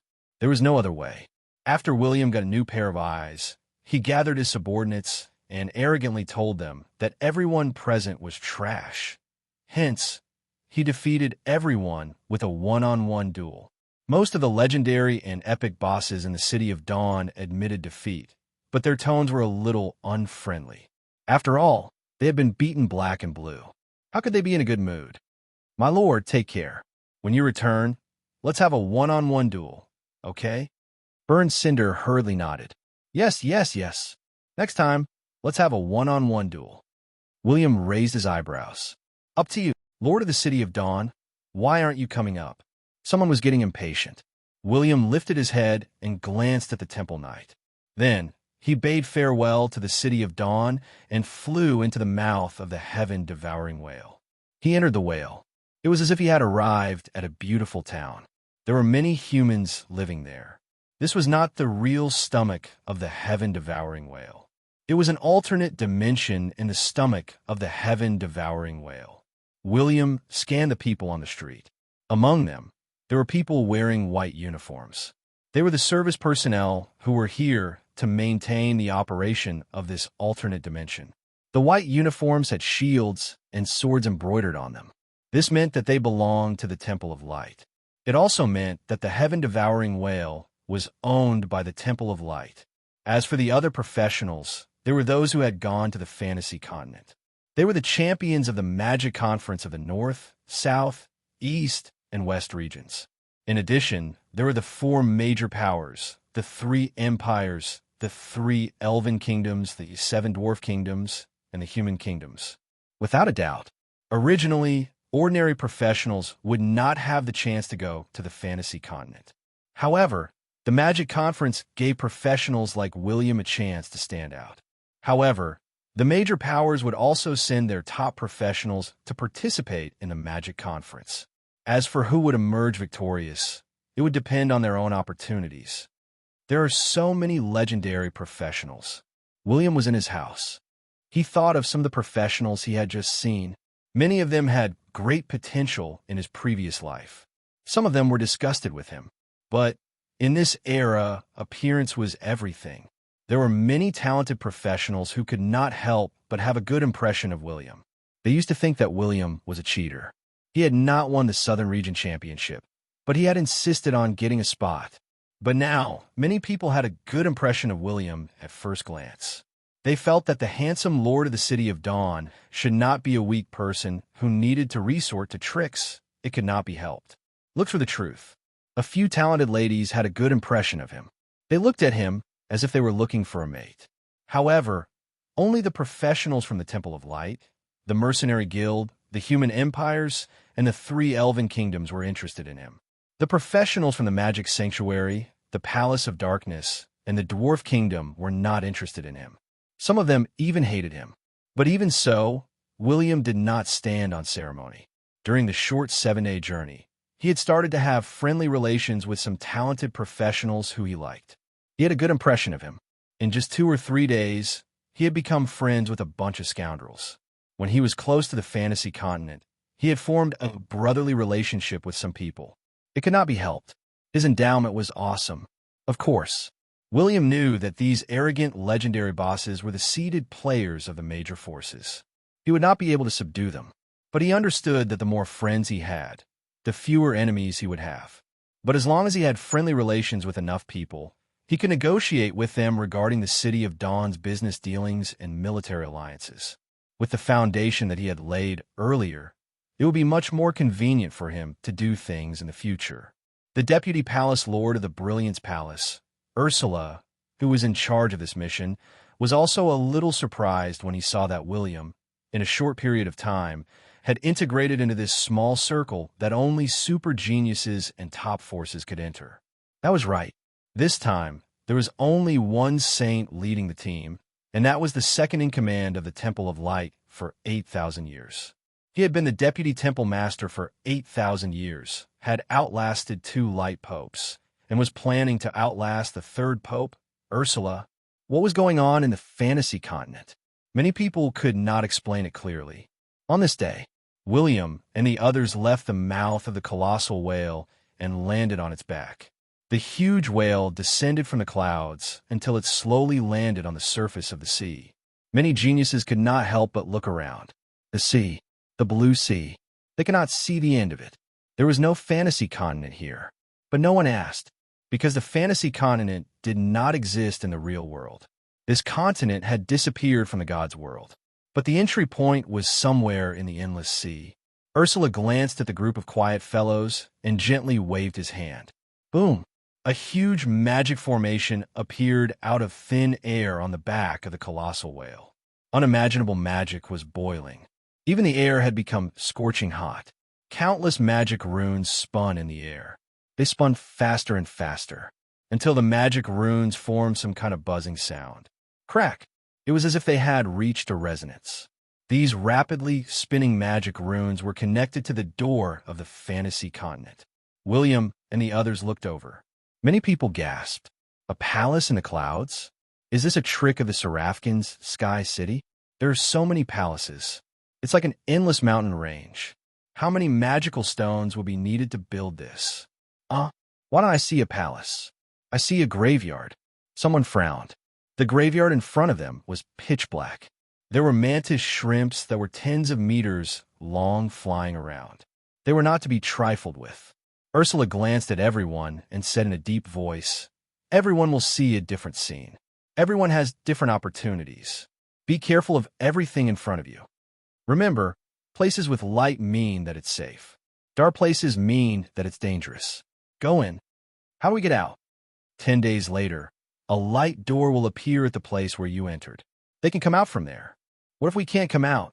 Then we can treat that place as our home. Many people were frustrated, but they quickly entered the magic formation. In an instant, their bodies fell to the ground, but their souls seemed to have been stripped from their bodies. Their equipment, space rings, and other things were still there. Some people touched their bodies curiously. They were breathing rhythmically. Without hesitation, they entered the light door. A total of 90 intermediate, advanced, and grandmaster professionals entered one after another. William's mouth twitched. He glanced at Ursula, as if he wanted to say something. Ursula looked at the light door thoughtfully.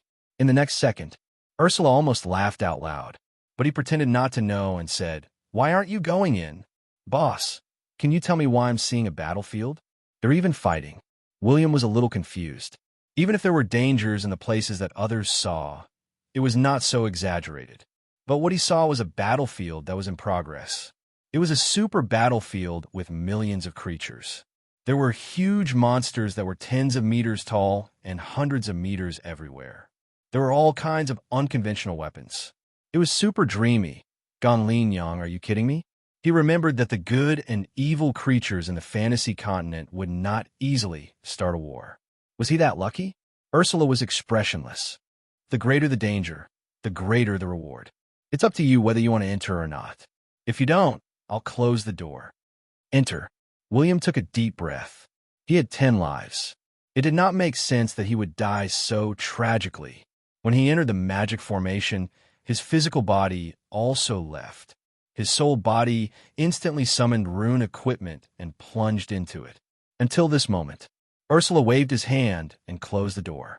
He rubbed his chin and said, The fantasy continent's once-in-a-century war is meant to consume the fantasy continent's living creatures that are born of mind power. However, this battlefield has the greatest opportunity of all. Whether you live or die is up to you. Chapter 328. In the fantasy continent, it was a world constructed by mental strength. The birth of all life was also the result of mental energy, which was to say, imagination. Of course, just because you think of a god, it doesn't mean that a god will appear. The fantasy continent had its own rules. You had to follow the rules of the fantasy continent to create the creatures you imagined. The more powerful the creature, the more difficult it was to imagine. The simpler the creature, the easier it was to imagine. In the entire fantasy continent, it was more difficult for the evil creatures to create new creatures because their intelligence was not high. Even if they could create, they could only create endless monsters. On the other hand, kind-hearted creatures had higher intelligence and were very good at creating living creatures. However, they would always create unexpectedly evil creatures. Therefore, the emergence of such a situation would inevitably lead to a continuous increase in the number of both sides. After all, the continent was limited. The lifespan of the creatures here was unlimited. If new life continued to be born, the sky, land, and sea would be filled with endless creatures sooner or later. Therefore, every 100 years, the good creatures would start a war with the evil creatures. This war was like a meat grinder. There was no room for retreat. The number of creatures in the fantasy continent would be depleted. After William stepped through the gate, he arrived at the clouds of the fantasy continent. The clouds under his feet seemed to have some kind of magic that allowed him to step on them like cotton candy. William had been to the fantasy continent before. At this moment, he hurriedly hid in the clouds. He only revealed his two big eyes and secretly looked at the battlefield on the ground. Then, he glanced at the flying creatures in the sky that were constantly colliding with each other. Caw, caw, caw.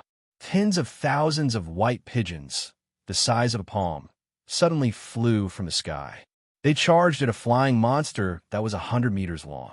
This seemingly suicidal charge was far beyond the expectations of ordinary people. The moment the white pigeons charged, they exploded at a speed faster than the speed of sound. They were like white bullets shot by a Gatling gun. The pigeons created bloody holes on the flying monster's body. In just a few seconds, the flying monster was completely killed. Along with some suicidal pigeons, they crashed to the ground and killed many unlucky creatures. Looking at the situation, 10 lives are not enough. I have to find some treasures that can increase the upper limit of my mental strength. William sighed. When he turned around, he saw a soft humanoid cloud looking at him curiously like a snowman. The prince's mouth twitched, and he carefully stroked the cloud man's head. Good boy. I'm just hiding for a while. I'll leave soon. The adorable cloud man tilted his head and smiled. Then, he opened his mouth and swallowed William's left hand. Gotcha. The cloud person opened his mouth again, and a few crystal-clear, snow-white teeth fell onto the cloud. The cloud person shed white tears and hurriedly spat out William's left hand. The cloud person turned into a white light and disappeared into the sky. William's expression changed. He did not dare to stay in the sky any longer. He transformed into a bolt of lightning and charged into the bloody battlefield on the ground. Meanwhile, a cloud that was tens of thousands of meters long formed a gigantic cloud man. He angrily rushed to where William had been and swallowed all the clouds in one gulp, not leaving a single cloud behind. Don't ask why fantasy continent. Everything was possible compared to the creatures in the sky. The monsters on the ground were more reasonable and easier to kill. The only fortunate thing for William was that the battlefield between the good and evil creatures was too big, and it was a one-by-one battle. As a result, although the battlefield that William was in was a meat grinder, there were no powerful monsters that surpassed the Grandmaster level. This was only a middle-tier battlefield. Whether it was the monsters that were hundreds of meters long or the small creatures that were as small as pigeons, none of them had the combat power of a Grandmaster. Who are you? Why are you retreating? William was about to slack off and slip away. A group of humanoid creatures wearing full body armor that even covered their eyes suddenly appeared behind him and took out their weapons to stop him from retreating further. When William saw this group of creatures, his expression changed. He immediately revealed his identity. Let's talk nicely. Don't shoot. I'm an elf from the real world. The leader of the humanoid creatures revealed his head. He looked like a human, but he had an extra eye between his eyebrows. He curiously sized up William and used his hand cannon that was filled with energy to point in front of him. Whether you're a human, an elf, or a dwarf, you can't leave. Since you've come to the battlefield, besides dying in battle, you can only accumulate 1,000 battle points to exchange for the right to leave the battlefield. William raised his eyebrows. He didn't refuse. He looked at the fantasy creatures that were using all kinds of skills and magic. He only had a slight headache, but this didn't mean that he was the weakest among them. Whether it was the left hand of the thunder god, the eye of thunder, or his equipment, they were all top-notch. It was just that they lacked many strange abilities. This is a contribution point token. All the creatures you kill will be recorded here. Each creature has a different amount of points. As long as you have enough points, you can even exchange them for treasures from the fantasy continent. The armored warrior knew why the outsider had come to the fantasy continent. He quickly took out a list and placed it in front of William. William glanced at the list. His eyes widened. What the heck? William was dumbfounded. When they first entered the fantasy world, they fought for all kinds of opportunities and time. They even risked their lives to obtain some treasures. But now, these treasures had become items to be exchanged on the battlefield. Flying cloak. Description: a cloak that can be worn on the back for flight. Can't be brought out. Value: 100 points. Air cannon. Description: an offensive weapon that compresses air. Can be brought out. Value: 1,000 points. Advanced invincible shield. Description: a shield that cannot be broken by advanced combatants. Can't be brought out. Value: 1,000 points. Unlimited two-handed cannon. Description: a two-handed energy cannon with unlimited bullets. Can't be brought out. Value: 2,000 points. Mental strength fruit. Description: a fruit that can be used to increase the upper limit of mental strength. Can be brought out. Value: 500 points per fruit. Death painting. Description: use your mental strength to paint the portrait of your enemy.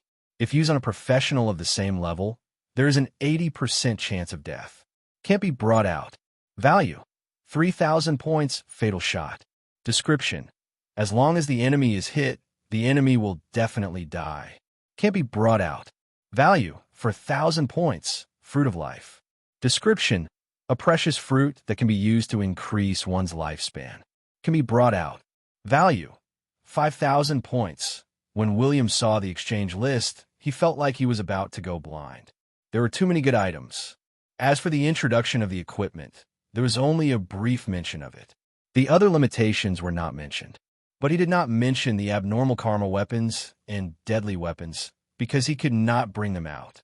But the mental strength fruit and fruit of life that could be brought out were very important. Ever since William saw the fruit of life, he did not have the intention to exchange for 1,000 points and escape, because he thought of his mother, who had blessed him with life. Regardless of whether William had kinship with his family in this world, his inner armor had saved him many times. He had to exchange for the fruit of life and personally deliver it to the Blackleaf Elf's mother in this life. If I remember correctly, the effect of the fruit of life on an NPC is about 1,000 years of lifespan. William raised his eyebrows. 5,000 points seemed like a lot. But for the NPCs in the real world, no amount of points was more important than lifespan. There were good items in the God's continent that could increase one's lifespan, but there were too few of them. Some of the items that could increase one's lifespan could not break some curses. But the fruit of life in the fantasy continent had such an effect. It could forcibly increase one's lifespan by 1,000 years. He believed that many of the professionals who had come to the fantasy continent this time were here for the fruit of life. But he glanced at the group of people and asked, "Is there anything better?" The leader of the group picked his third eye and said, "Let's talk about it when you have enough points." "All right then, but can I ask a question?" "What?" William stroked his chin. "When an advanced, invincible shield collides with the fatal spear, will the person holding the shield survive or die?" "Die!" The three-eyed person did not hesitate. William's eyes widened. "Isn't it said that the advanced defense is invincible?" "Yes, it's invincible." The three-eyed person laughed and continued. "But the fatal spear is more expensive." William was speechless. What the three-eyed person said made sense, and he could not refute it. Next, William did not continue chatting with the supervisor. He took a deep breath, and the rune armor covered his entire body. The ring on his left hand formed the sacred shield of light, while his right hand held the sword of Hegni. He was ready to start a massacre, but just as he was about to leave, the three-eyed person, who was the supervisor, suddenly stopped him and gave him a blue cloak. "Since you have the courage to enter the battlefield, I'll give you this cloak. I hope that you can kill countless enemies and kill all the evil creatures. Thanks. William did not need to use his battle energy. His flying cloak fluttered even though there was no wind, and he instantly charged into the battlefield. The three-eyed person who was in charge of the battlefield looked at William with pity. It was very rare for outsiders to sneak into the battlefield. Only a few of them had appeared in the past thousands of years, but once they did, they were basically dead without a doubt. But William had been to the fantasy continent a few times in his previous life. Now, he was no longer a weak player. Instead, he was a powerful legendary boss. In an instant, he appeared in front of a humanoid monster that was hundreds of meters tall. The sword of Hegni slashed down, and the thunder sword energy exploded tens of meters away. The big creature that was moving very slowly suddenly stopped in its tracks. Then, its head was split into two, and it fell heavily on the battlefield, crushing a group of monsters to death. Next, in this huge and bloody battlefield, a creature surrounded by lightning appeared and wreaked havoc. The three-eyed person was bewildered. That should not be the case. Weren't William and the three-eyed person advanced? But the prince wanted to tell them. There were too many strange weapons in the fantasy continent, but the intelligent races here had long forgotten how to fight. Moreover, the evil creatures did not use weapons. William had the hand of Thunder God on his left and the sword of Hegni on his right. I'll just farm points. At most, I'll die a few times and exchange some mental strength fruits to make up for it. William went all out again. He activated his battle energy and cloak, and his speed was so fast that no one could see his shadow. Chapter 3:29. Time never stopped. After William entered the fantasy continent, the real world was the same as usual. There were more discussions about the Supreme Pontiff of Light. The Supreme Pontiff of Light was as shameless as William. He took advantage of the popularity of defeating the Thunder God to expand the power of the Temple of Light. The various temples of light in the legendary continent were recruiting more temple knights and priests. The most powerful person on the continent was very influential. Within a short period of time, the Temple of Light had more than 700,000 light element professionals. Of course, it was not that they did not accept light element professionals. It was just that it was easier for light element professionals to be selected. They were more willing to join the Temple of Light. Meanwhile, the Battle Energy Academy and Magic Academy of the City of Dawn had been completed. More than 100,000 young men and women from the southern region and various powers had come from afar. They were waiting for the return of the Lord of Dawn from the fantasy continent. School would officially start, and it was today. It was the 24th day since William had left the City of Dawn. The sky gradually darkened. A huge shadow enveloped the entire city. The commoners and professionals in the city raised their heads and looked at the sky. It was not a monster. It was the colossal whale that had dragged the Lord of Dawn away. It's huge. I'm still in awe when I see this creature again. After all, it's a creature that even an adult top-notch great dragon can't kill. Has Prince William returned? Just as they finished speaking, there was a loud boom in the sky, and a dazzling lightning struck the central plaza. The electric current dissipated. The Lord of Dawn made a dazzling appearance. When William returned to the City of Dawn, he finally heaved a sigh of relief. He could not help but mutter to himself, "Although I died 3 times, I still made a huge profit. I exchanged for 2 fruits of life. I still have enough points to exchange for 3 mental strength fruits, which will help me recover my mental strength limit. As for the remaining 1,000 points, I can only exchange for an air cannon that I can bring out." William smiled at the commoners who were bowing to him. Many women and young ladies screamed in excitement. Then he disappeared into the crowd and went to the conference hall to discuss with his subordinates. He had fought for 10 days on the battlefield in the fantasy continent. He had been killed by the karma weapon 3 times, but he had survived. He did not know if the battlefield he had been in was the most dangerous place. But a total of 90 people went. There were still 13 people who had not returned. It was unknown if their spiritual bodies had missed the time to return or if they had been left somewhere forever. But no matter what, even if the next time the door opened, these 13 people might not have the chance to return alive. William did not have the chance to return to the places he was once familiar with. Moreover, the fruit of life had appeared on the exchange list. Then he had no reason to leave the battlefield. "Greetings, Your Highness." No need for formalities. William waved his hand at the crowd and asked, "Did anything happen in the city while I was gone?" Odom was the first to stand up and answer. "The population of the city of Dawn has exceeded 1 million. Among them, 300,000 are foreigners who work here or do not have a residence permit. Among them, 180,000 are here to study and are waiting for Dawn College to officially enroll students. The development of the fishing industry in the East Sea metropolis is very smooth. However, there are many large sea beasts in the coastal waters. I request for the Dawn Fleet's assistance and strive to capture them all in one fell swoop." "Sure," Eric asked. "Stormy City on Stormy Island is getting bigger and bigger, but the population is small. Should we continue to choose some commoners to live there? After all, the magic density on the island is much higher than on the continent." "Yes, legions that are not involved in war can also live on Stormy Island for a long time. My lord, there are many Thunder Warhorses on Stormy Island. Now, we can form a second Thunder Cavalry Legion. The Bee City has also agreed to sell us 4,000 Dragons Blood Warhorses and 3,500 Griffins, but the price is higher." Lautner could not help but frown. William raised his eyebrows. "How much?" "A total of 8 million gold coins and 100,000 magical stones. This is the lowest price," they agreed. William fell into deep thought. It was too expensive. Was this a robbery? He asked. "How many gold coins are there in the treasury?" Lautner thought for a while and said worriedly, 12 million gold coins and more than 200,000 magical stones. After all, my lord said that the magical stones have to be provided to the legions first. If we buy these magical beasts, the capital of the City of Dawn will not only be insufficient.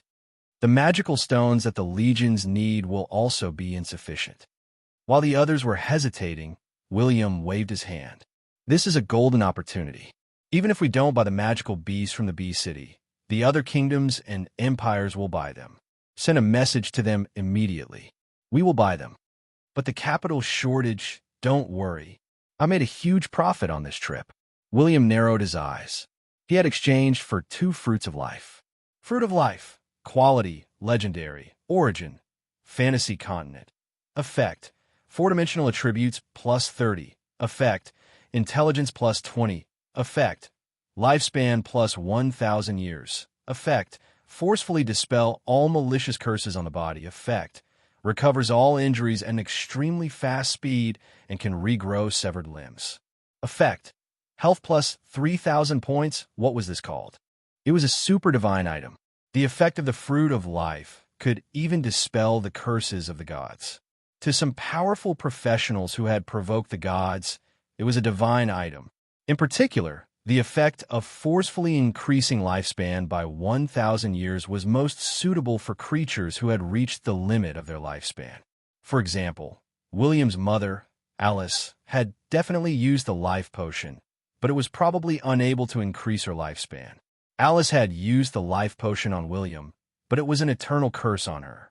If she did not become a sage, it would be almost impossible to dispel this curse. With the help of the fruit of life, the eternal curse that was binding Alice would also be reduced to ashes. William exchanged for 2 fruits of life. On his way back, he sold one of the fruits of life to the second prince of the self-defense empire, Caesar Self-Defense, for 1 million magical stones and 50,000 magical crystals. Don't ask why it was so expensive. It was a birthday gift that Caesar Self-Defense had bought for his father. It's a huge profit for me, but it's also a huge profit for Caesar Self-Defense. William was very clear. Although the price of the fruit of life was very expensive, it was far from reaching this level when there was no need for it. In short, those who wanted it could not afford it, and those who could afford it could use other things. But for those who only had a few hundred years of lifespan left, or those who were cursed, the fruit of life was extremely precious. Caesar Self-Defense seemed to have used up all his wealth, but in exchange he had gained the attention and love of the self-defense emperor. Then what was a little bit of wealth compared to that? On his way back, many people wanted to buy the fruit of life from William. But in the end, he chose the second prince of the self-defense empire. This had a lot to do with the geographical location of the City of Dawn. After all, if the City of Dawn wanted to develop in the future, it would inevitably have to expand to the east and north. It was inevitable that there would be friction and even conflict with the self-defense empire. Now, he had bought the second prince of the self-defense empire and left an impression on the self-defense emperor. This would be very beneficial for the future. William arranged the future development direction of the City of Dawn in the conference hall, as well as many matters and tasks. At the same time, he also announced that the Dawn Battle Energy Academy and the Dawn Magic Academy would officially start enrolling students in 3 days. The examination would be held at the Central Plaza. The announcement had just been made on the notice board. The City of Dawn had a population of more than 1 million. Everyone knew about it. Hence, large groups of professionals brought their children to the vicinity of the plaza. They planned to sit here for 3 days and 3 nights. They had to queue up first. No matter how the ladies from the Guardian Legion tried to dissuade them, they did not listen. 3 days later, William arrived at the Central Plaza. He could not see the end of the queue. He was amazed by the rallying power of the Dawn College. But he had forgotten that there were only 3 human kingdoms in the southern region. The colleges of these human kingdoms only offered ordinary treatment. They would only accept students from their own kingdoms and affiliated dukedoms. Students from other kingdoms could also come here, but they had to renounce their citizenship. This situation was unacceptable to many people. But the City of Dawn was different. There was no need to consider renouncing their citizenship. What was more impressive was that even if they graduated from the Dawn College, they would not be forced to work or serve for a few years. The Dawn College would even give them some money to let them go out and explore. Now, the colleges of the 3 human kingdoms were mocking the Lord of the City of Dawn. The treatment of the City of Dawn was so good, but one could not judge a person's heart. When the time came, not many of them would stay. They would have to compensate the City of Dawn until they had nothing left. It was a pity. The prince really did not want to explain. As a dean, he would definitely not go and teach, but he could go and buy face for the students every day, a total of 7 years of compulsory education. TSK. You might not believe it. When they graduated, they would all be excellent students with 1,000 loyalty points. Would you believe it? Hence, William stood in the central square. He was going to select the first batch of new students from the 2 colleges. All he had to do was pat their shoulders, pass or be eliminated. The Lord of the City of Dawn looked at the group of young fellows with a stern expression. They were like the teaching director when he was in primary school. Not only did they have the demeanor, but they were also very intimidating. It was as if when you saw him, you couldn't wait to stand up straight and pretend to be an obedient child who excelled in both morals and studies. Hence, regardless of whether he said that they were eliminated or passed, the group of young fellows was so scared that they did not even dare to cry. They could only purse their lips and stand at the side with red eyes. As time passed, it took William 3 days to choose from hundreds of thousands of students. As for the effect, I did not expect it. It's simply insane. After 3 days, William was almost in a state of ecstasy, because the 2 colleges had a total of 30,000 students. Among them, there were 9 with legendary bloodlines, 128 with epic bloodlines, 1145 with grandmaster bloodlines, and 17,130 with advanced bloodlines. The rest were talented with intermediate bloodlines, and these 9 NPCs with legendary bloodlines. One of them was a veteran that he had heard of in his previous life. Now, his student, the course of history has completely changed. I am no longer a butterfly in the southern region, as long as the City of Dawn remains standing in the later stages of the game. The young geniuses who graduate from the Dawn College will definitely surprise everyone. William was very confident. The establishment of the Dawn College and the annual enrollment would bring batches of excellent professionals to the City of Dawn. When the time came, whether they joined the Dawn Army or the Dawn Mercenary Team, they would be of great value. On the day that the enrollment of the Dawn College ended, William had already embarked on his journey to the Dark Night City, the story of an elf looking for his mother. It officially began. Chapter 330. William intended to go to the Dark Knight City alone. However, Lautner caught up to him halfway because his uncle was always worried that he would cause trouble in the Dark Knight City. It was autumn. There was less rain in the Blackleaf Forest. The trade route to the Blue Moon Town was very sturdy and spacious. The two of them rode on the Thunder Warhorses to reach the Blue Moon Town. Then, they had to travel a long way to the Dark Knight City. It could not be helped. The City of Dawn was a neutral camp under the protection of the Blackleaf Elves, but it did not connect to the Dark Knight City's teleportation portal. Needless to say, this was a joke. The vegetation above their heads was very dense. Golden light shone through the leaves, as if the road was covered with golden lumps. Lautner slowly followed behind William on his warhorse. His gaze was filled with gratification towards William. It was not because William had grown up safely and healthily. It was also not because William had become so outstanding and made the City of Dawn stronger. It was because William had risked his life to obtain the fruit of life in the fantasy continent.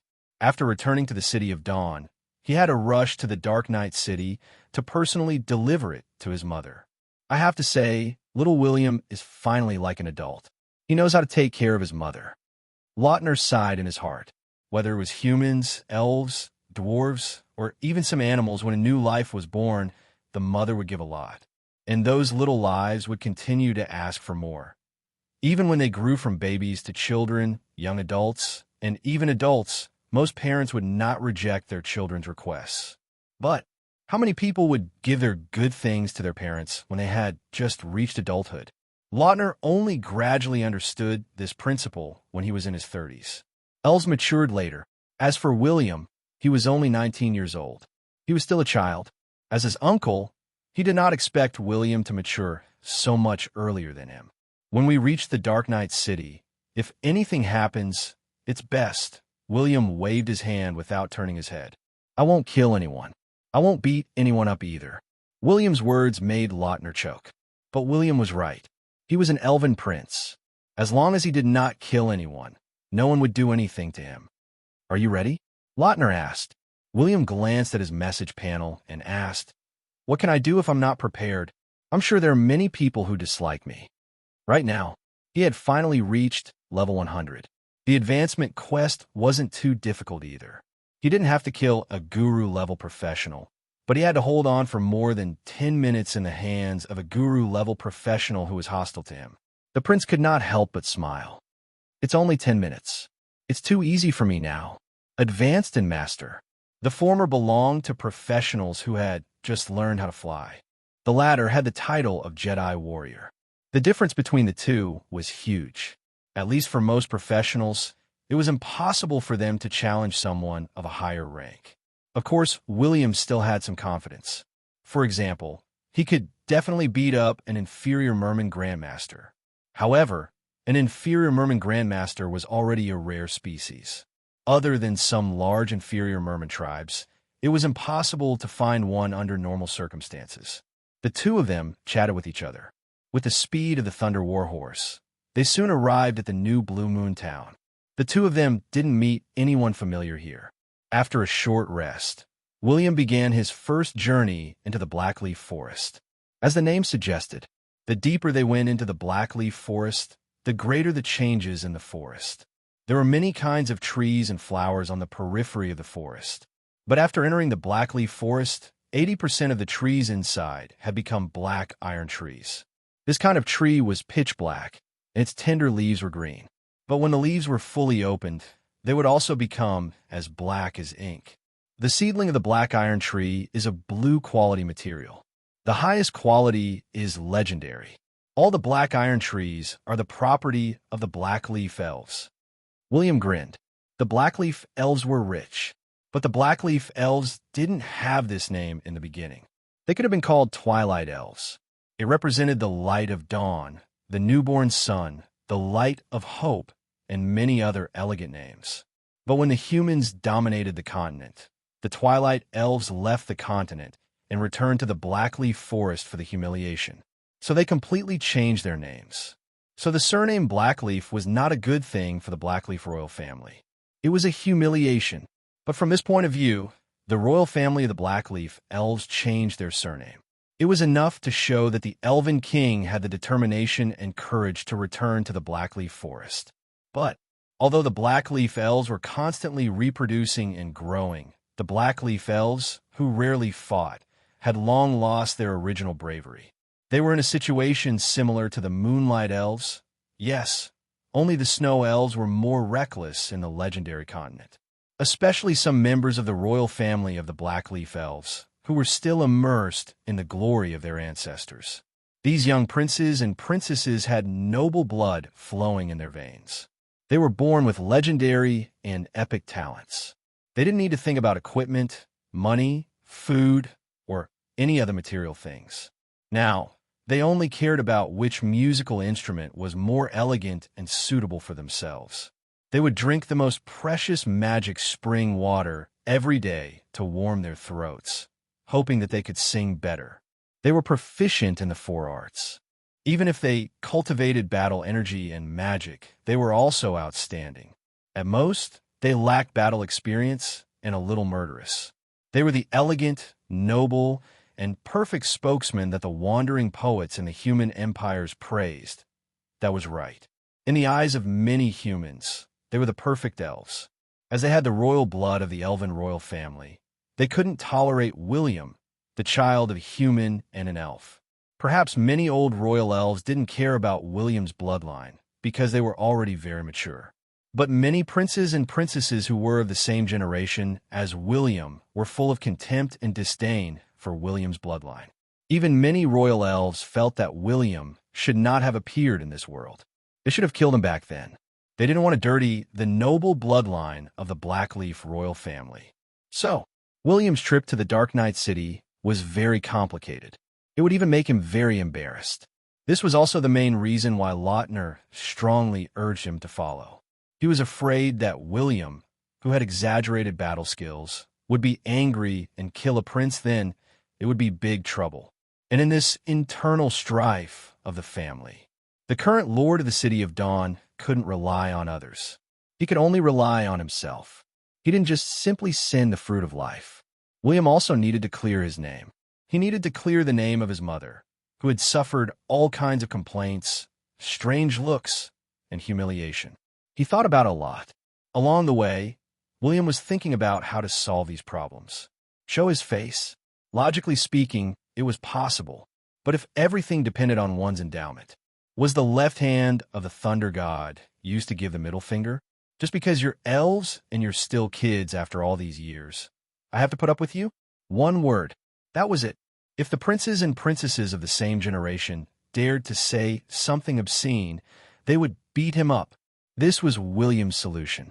So, the next 7 to 8 days of travel, both of them didn't say a word.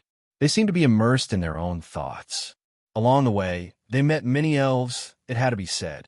Most of the Blackleaf elves had a good impression of William.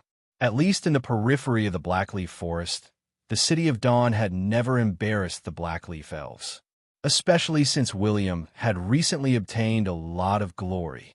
Many Blackleaf elves talked about it enthusiastically. At the Magic Conference, William used the Thunder region that only an epic professional could use to kill the Viscount of Darkness.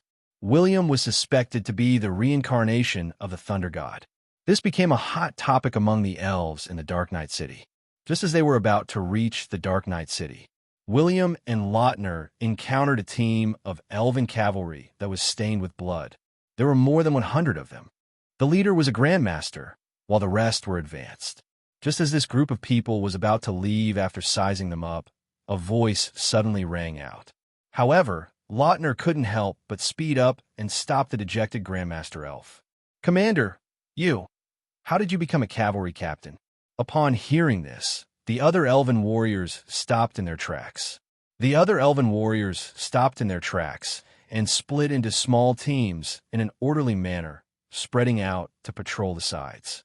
The Grandmaster Elf raised his head in confusion. Suddenly, he said in surprise, "Lautner, I'm not a Legion commander. I'm the deputy." Lautner didn't care about this. He grabbed Faramir's arm and asked, "Faramir, the deputy army commander is still the army commander. You are Her Highness Alice's personal guard." So why did you take off your armor? Did you break your oath? I didn't. Faramir suddenly clenched his fists and replied coldly. But just as he was about to ignore Lautner, he saw William riding on his warhorse at that moment. Faramir's gaze suddenly became extremely gentle. He shouted with a trembling voice, "Is it you, Prince William?" "It's me." William nodded calmly. He didn't ask why Faramir had become a cavalry captain from his mother's personal guard, although William didn't ask. But Faramir had to tell him. After he said everything, Yi Zichen's expression changed.